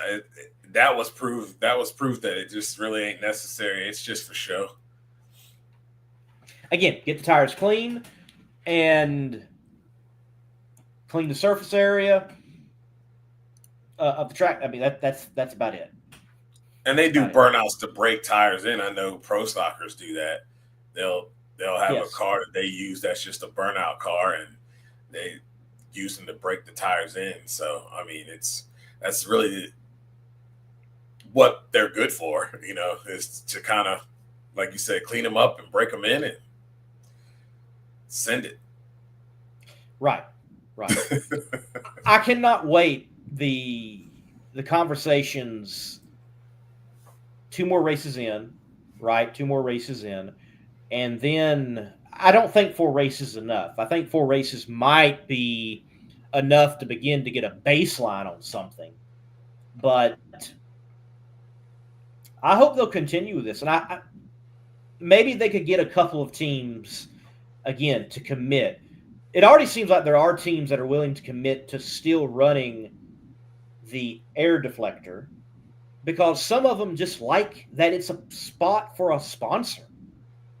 Yeah, like you look at almost any photo of a top field that's dragster. true. I'm still looking at Kenny Bernstein photos, and I can clearly see Lucas Oil and Mac Tools. I can clearly see these, Prolong, and they're just boom right there and in your face along any side shot of the car. And in fact, sometimes the main sponsor isn't as visible as what is on that wind deflector. Yeah, Air deflector. And I think in the time, and Darrell Russell's time, they had like a list of sponsors that were on that deflector, but their body was also a one-piece body too. At times, here's one with Hooters on the air deflector for Kenny Bernstein. Nonetheless, some are going to run that because that's a great spot for whatever brand they have. I know Clay Milliken has mentioned that. Scott Palmer has mentioned that in a post. So you definitely have those that are like, hey, we want to keep it there because that's another place for us to sell. It's another place for us to represent.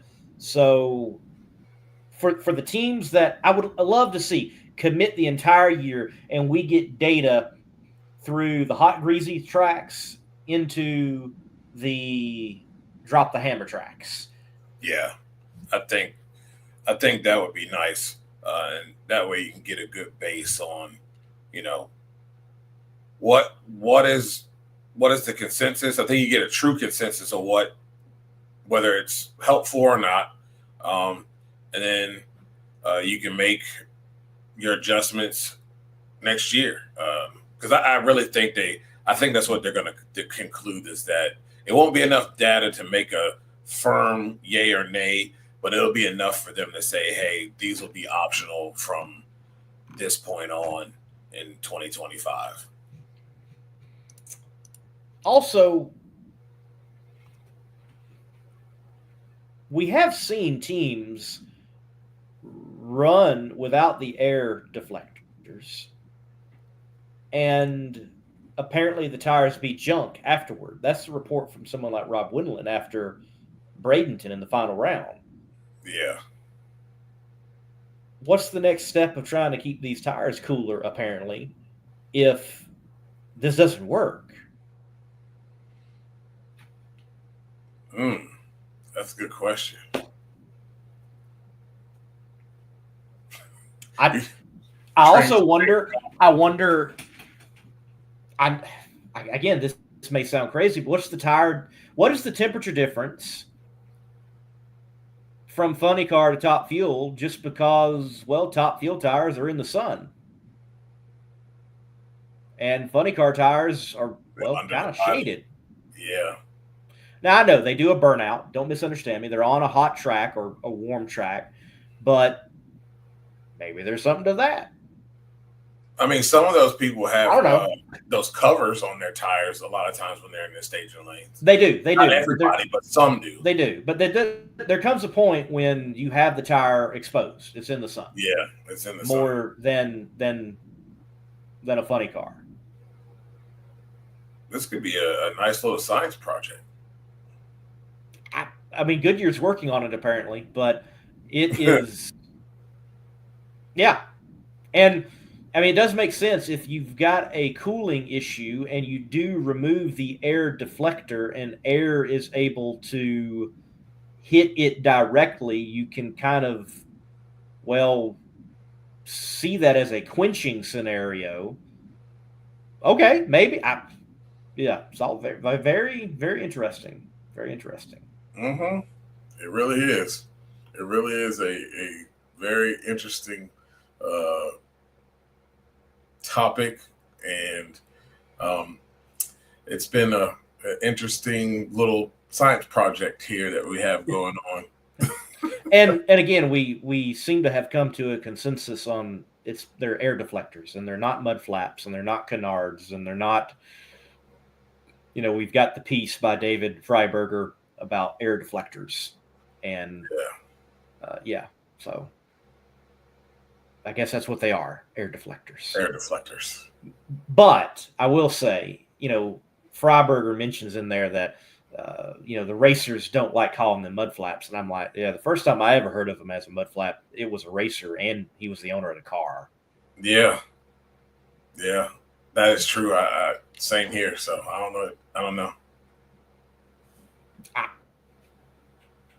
Yeah, maybe the nomenclature, once we started having it come out, it was deemed to be, we're sillier than we recognized, and we need to change the name of this when we talk about it to the masses, because nobody was bothering talking about the little flap of carbon that came off the side of the body until, well, we got a tire issue and let's take them off. Right. Yeah.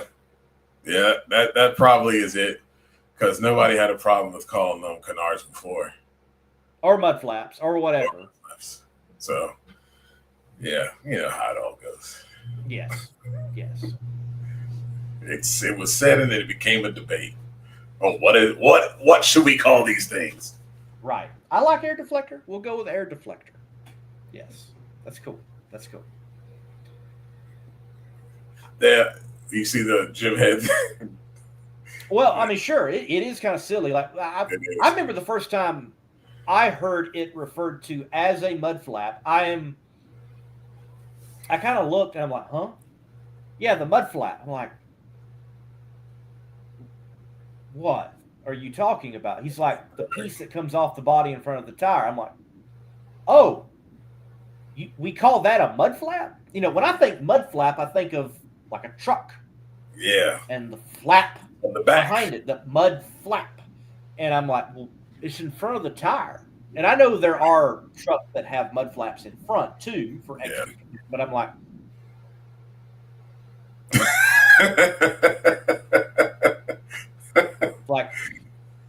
I don't know. It's like, this is a race car, and we're calling this a mud flap. Yeah. I get it. Don't get me wrong. I am saying it doesn't flap, by the way. Right. I am saying the first time I ever heard it referred to by name as a part on the car, this was years ago, it was a mud flap. The first time I heard it was referred to, it was canard. So, again, I get the reasoning why it's not a canard, because it doesn't have air going over and under, functioning as a wing. I get it. Right. I get that it's not it. I get why it's silly to call it a mud flap, and it doesn't flap, and it's not behind the tire. I get that. So air deflector. Yep. Let's run with it. We now need a NHRA tech moment, and it be for all the rest of time. They are air deflectors. Deflectors. Oh man. The piece formerly known as the mud flap. Yep. Okay. What are we going to do when a tire disintegrates and it has no air deflector on it? That's a good question. There we go. There we go. Well, But no, temperature. let's right. Let's all circle back to this, folks. Go check out WFO Radio TV. Yeah. That's one word, WFO Radio TV on YouTube. And Joe Costello, he had on the episode today, so it would be the newest one on the live tab. You can watch it. First guests up. They are the Goodyear engineers. Very insightful conversation, and one that I think poses a lot of questions too. And I certainly am following along with everyone that's here because we enjoy drag racing, we love drag racing, and we have these questions of what is going to come of the data and what Goodyear is going to learn, what the teams are going to learn, and how is it going to be applied. I think in the future, as you have said, Duchesne, we're looking at a top fuel world where these are optional. But I also have to wonder then, when did they become mandated? If they ever were. That's a good question. So, because in the early days, they didn't really have them. No, there's a period where you do not have these on the side of a top fuel car. Perdome, from what I understand, is credited with putting them on in the fashion we see them now first. But even after that, you find people doing some things differently, and there's still periods where people aren't running them. But then we do reach a point where everybody is running. Everybody has them. Yes. So when did it become mandated and why? What was the reasoning behind mandating them? Yeah. That's a good question. So, yeah. I wonder if Brian Mones would know that. I don't know. I'm sure someone like Bob Fry, maybe. Yeah. You know, because that would have happened around the time when he's certainly in the sport and actively announcing. Yeah. Yeah. Why or if they were mandated? And Dave, that is interesting. I like the airplane wheels too, but I'm not sure why everybody, I don't think these tall, skinny wheels make any difference than having airplane wheels.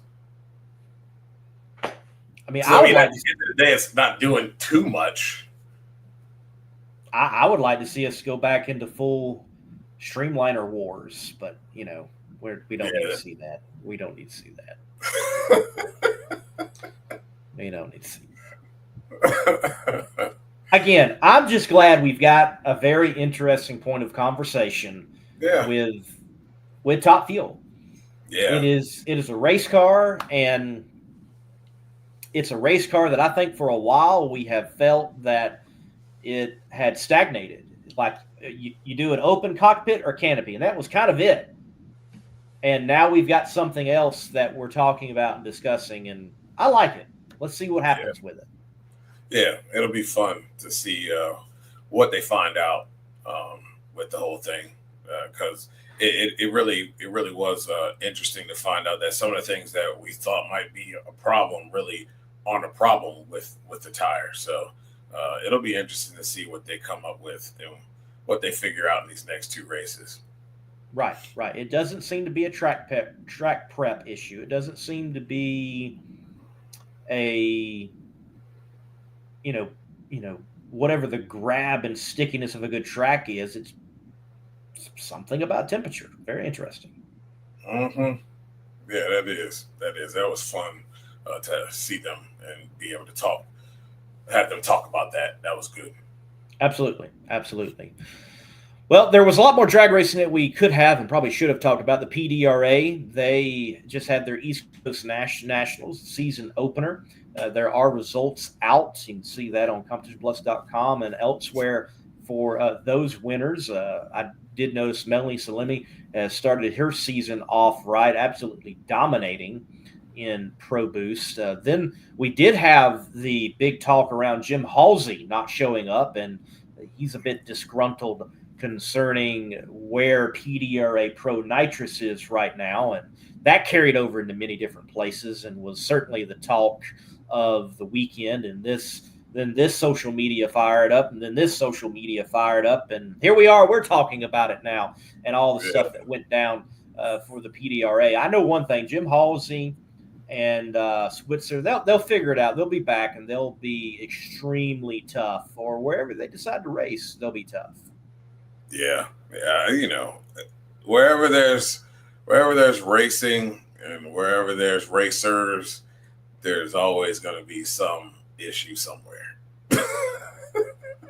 Somebody's not going to like something. So, absolutely, just kind of part of it. I will say this. If you didn't know it, racers can be some of the whiniest people on the face of the planet. That is very true. That is very true. Very. Find the littlest thing to complain about. Yes. Find that find that cloud, that rainy, cloudy, rainy cloud in a blue sky. They'll find it. Right. And look, obviously, immense respect for Jim Halsey.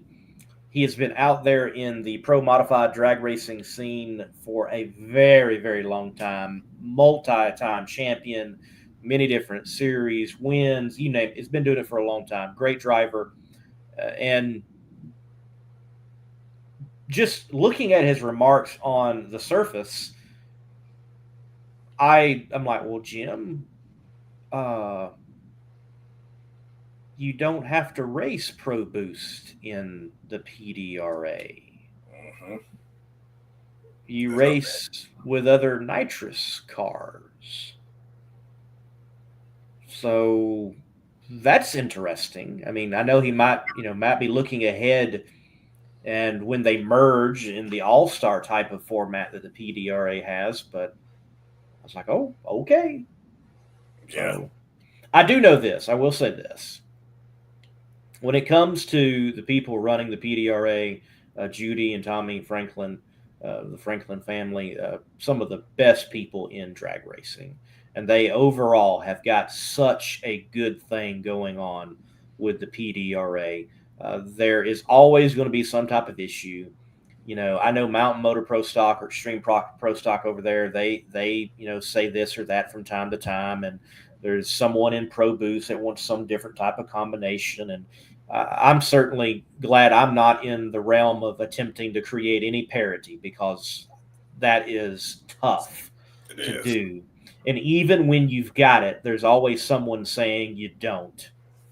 So overall, the PDRA is doing a phenomenal job with what I think is the premier area to do door slammer drag racing right now, and premier bracket racing in the sense of championship points earning at a high level, especially if you just take it down to, well, you're doing it in the eighth mile.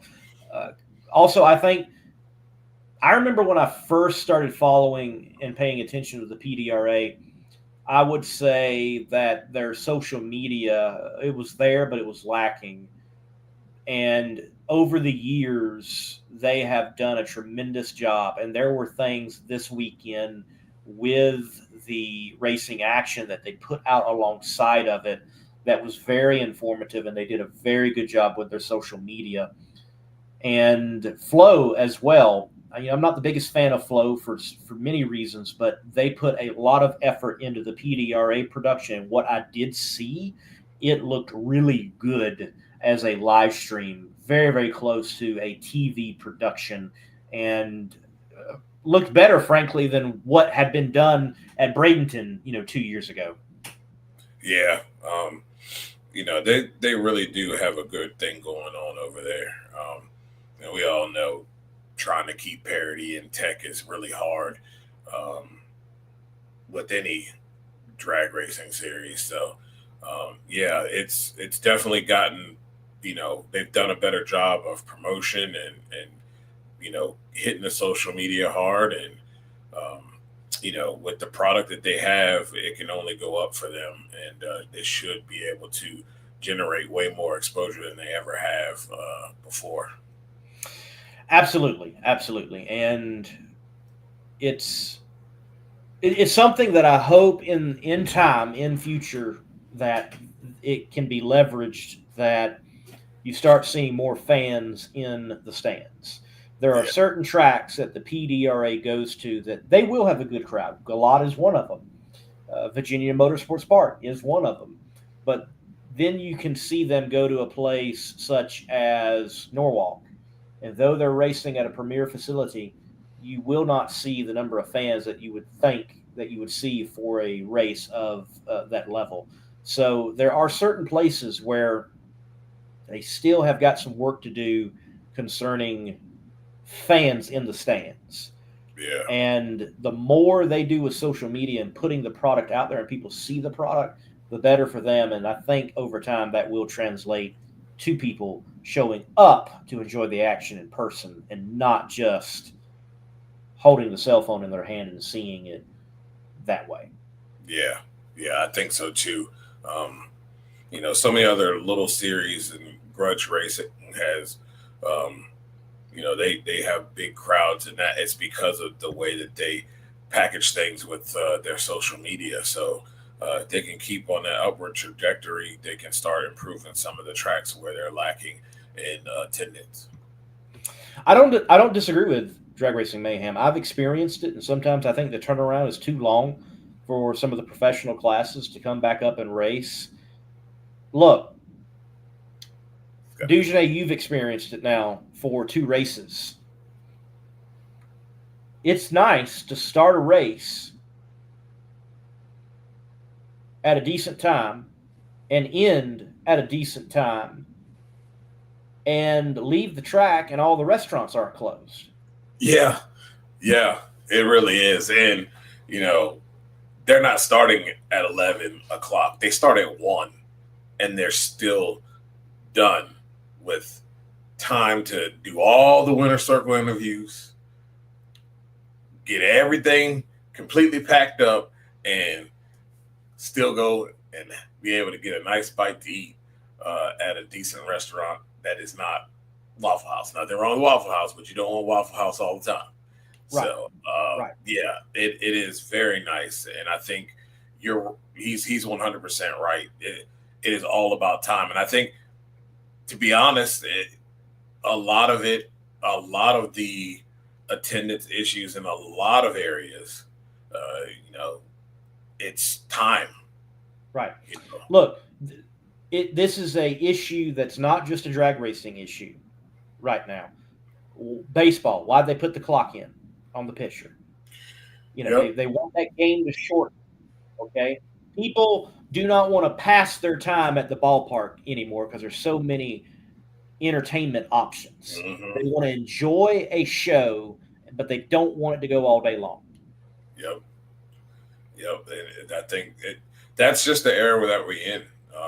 Yes. Football, with they're adding, the electronic way of being able to mark a first down and mark the ball. I think that's going to help speed up the game a lot. There's just people don't want to be hanging around all day. You know what I mean? Because we talk about it all the time. At times, the NHRA can be a long day. Could be, and for some who are covering the event or someone's PR, it's a 12-hour day or 12-hour plus day, depending on what happens. Or longer if you're dumb enough to cover Top Alcohol, Funny Car, and Dragster. Yeah, it's long. It's long, man, and that people don't want to sit around for all that time. That's why sometimes you see the attendance issues. It's just time. Right. I don't know how many times I've seen it. I will say this, if you got a photo of the final round of an NHRA event and people would look at it and go, man, nobody's there. Well, sadly, at that point, a lot of people have left. Yeah. Like the final round photo with the stands is maybe not the best photo because I don't know how many times I have experienced, man, round one, toward the end of round one, it is packed. Yes. And then by the finals, those people have left. A lot of them gone. Yeah. They trying to beat the traffic out of here. Beat traffic, something, you know. And that's wondering, I would love to see, like, the semifinals, the midway starts packing up. But there's nothing for fans to do after. That's right. Yeah. It's like, oh, show's done. You can do the track walk or something, or go home. Yep. Yeah. It becomes a ghost town, man, when you start getting to the semifinals. Yes, it can be. It can be. So Yeah. I think everybody tightening up the show is something that they need to work on. And I think it's all, and it's something that we've talked with we've had Glenn Cromwell on here and they've talked about it. They realize pace is something that they have got to work on, and they do plan on working on that. And if we could ever figure out a way that oil downs, even though they've become so much more efficient, but that like it was no more than 5 minutes anytime. Yeah. If we could ever figure that out. Yeah. It's got to be some technology out there to be able to speed that up. Obviously, tech costs money, you know what I mean? And that's always what everybody's searching for. But yeah, there's got to be some method, because I think oil downs are pretty easy. I think the problem that we're having right now is gear oil is not, that ain't fun, and is a mess to clean up. You can keep that stuff off the track. I think we can manage to find a way to speed up time with a little oil down. Because really, with all these diapers they got on these things now, especially for oil downs, you really don't get that much on the racetrack. Unless you had a massive explosion. Most of the time, push a head gasket out, whatever, it's not too bad. You don't get that much oil on the track. Let's see. I just know from my own experience, it is nice to be able to leave the drag strip at a decent time. It definitely is. It really is. It is very nice. You do not have to run to midnight every time. And less tractors, please. Yeah. Unless I'm at a tractor pull. Yeah. That kills any crowd right there. Big time. Big time.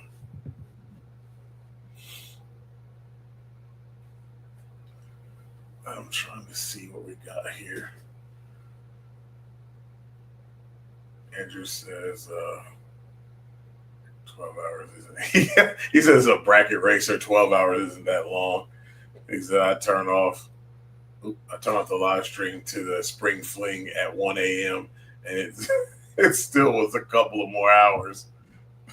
I know. I've worked the flings a couple of times, and that they are marathons. They are marathons.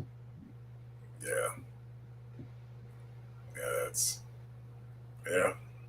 And Billy's right. Yeah, it's just one of those things that you're gonna have. Downtimes is always going to be a killer, but I think it's the regularity of it, though. You know what I mean? It's like you can darn near bank on it on every event that there's going to be some downtime, and it's going to extend the event. But sometimes there isn't really any downtime, and somehow the NHRA finds a way to get off schedule. I don't know how that happens, but somehow they find a way to get off schedule, and you blink in there an hour behind, and we had no oil downs and no crashes. What happened? Right. I mean, I give them credit. There's a lot to manage. We've said it here, though. Maybe there's too many cars at a national event. I think there's a real issue of that. But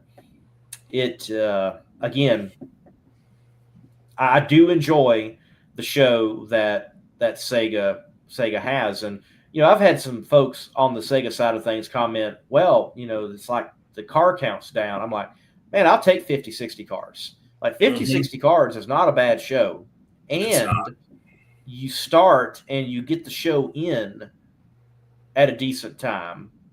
Yeah, it's not a bad thing. No, I think finals were over at a little after 7. And I think winner circle stuff was over. You had all the interviews we had with the winners. That was over by about eight little after. So right, yeah.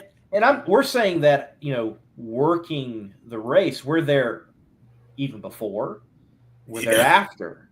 Yep. So I imagine the fan experience is one that is rather comfortable.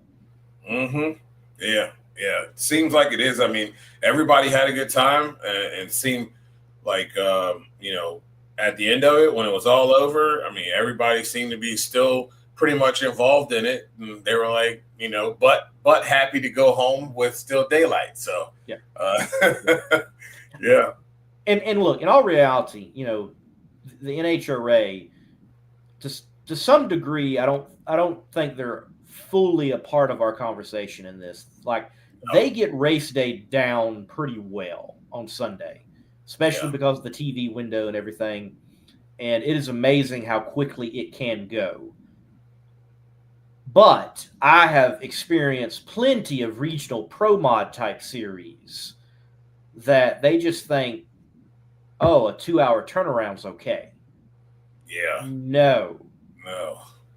It is not. Yeah, that's dragging it out for no reason.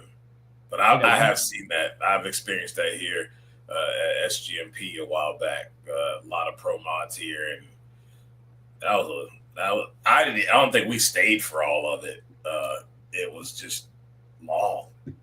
Right. Like, what are we waiting for? Right. They don't take that. It's not that hard. I mean, we turn them around quicker any other time. So what are we doing here? Right. So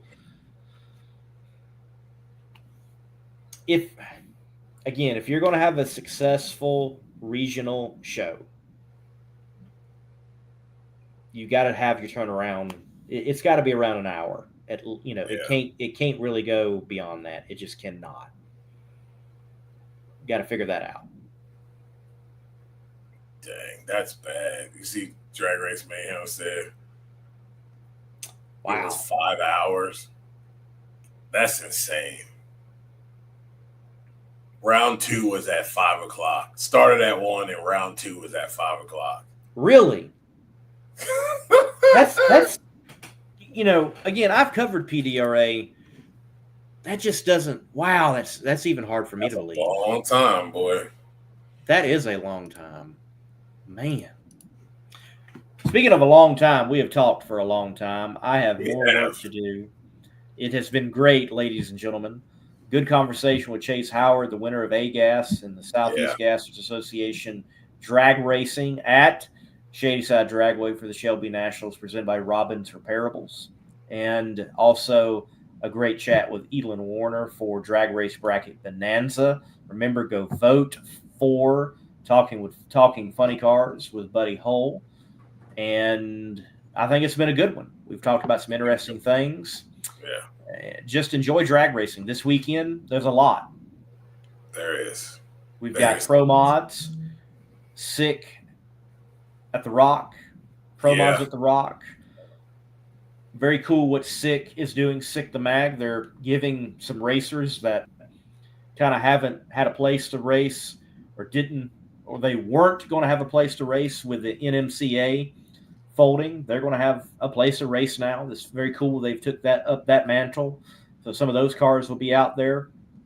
Like, one class that's very intriguing to me, I want to learn more about, they're going to have there this weekend at Rockingham Dragway, is small tire pro stock. Huh. They are naturally aspirated on a small tire. So I'm very intrigued by that. That's going to be interesting. Very intrigued by that. Like we still got a clutch. We still shifting by hand. Like what we're doing here. I like this idea of small tire naturally aspirated. So that's kind of cool. Very intriguing. That is. I want to learn more about it. And you've got drag racing action there. You've got obviously 4 wides coming up. Las Vegas for the 4 wide nationals there at the Strip at Las Vegas. There is drag racing happening all across the country now. Get to your local track. Just get to your local track. Get there. Yeah, if you got one, get there. Absolutely. Well, ladies and gentlemen, thank you. I'm Lee Kraft, a.k.a. the Monday Morning Racer. Over there, you've got Mr. Dujane Bland. And right, Drag Racing Mayhem. It was a NMCA class, but look at just the marketing difference there. Small tire pro stock. Like it wasn't called that in NMCA, but you call that now, and it's kind of what is this? Mm-hmm. So marketing matters. It does. Marketing matters. It does. Makes it all right. I'm done. You done, Dujane? Yeah, I think I've reached my peak. I hear you. Everybody. If you want to take your vehicle's performance to new heights, you got to give it P. Like our original equipment technology, antifreeze, and coolant. Our formulas match the vehicle manufacturer's technology requirements so that we have the perfect match for every vehicle. That's one reason why Peak is among the fastest growing brands of coolant in America. We work harder to earn the trust of people like you every day.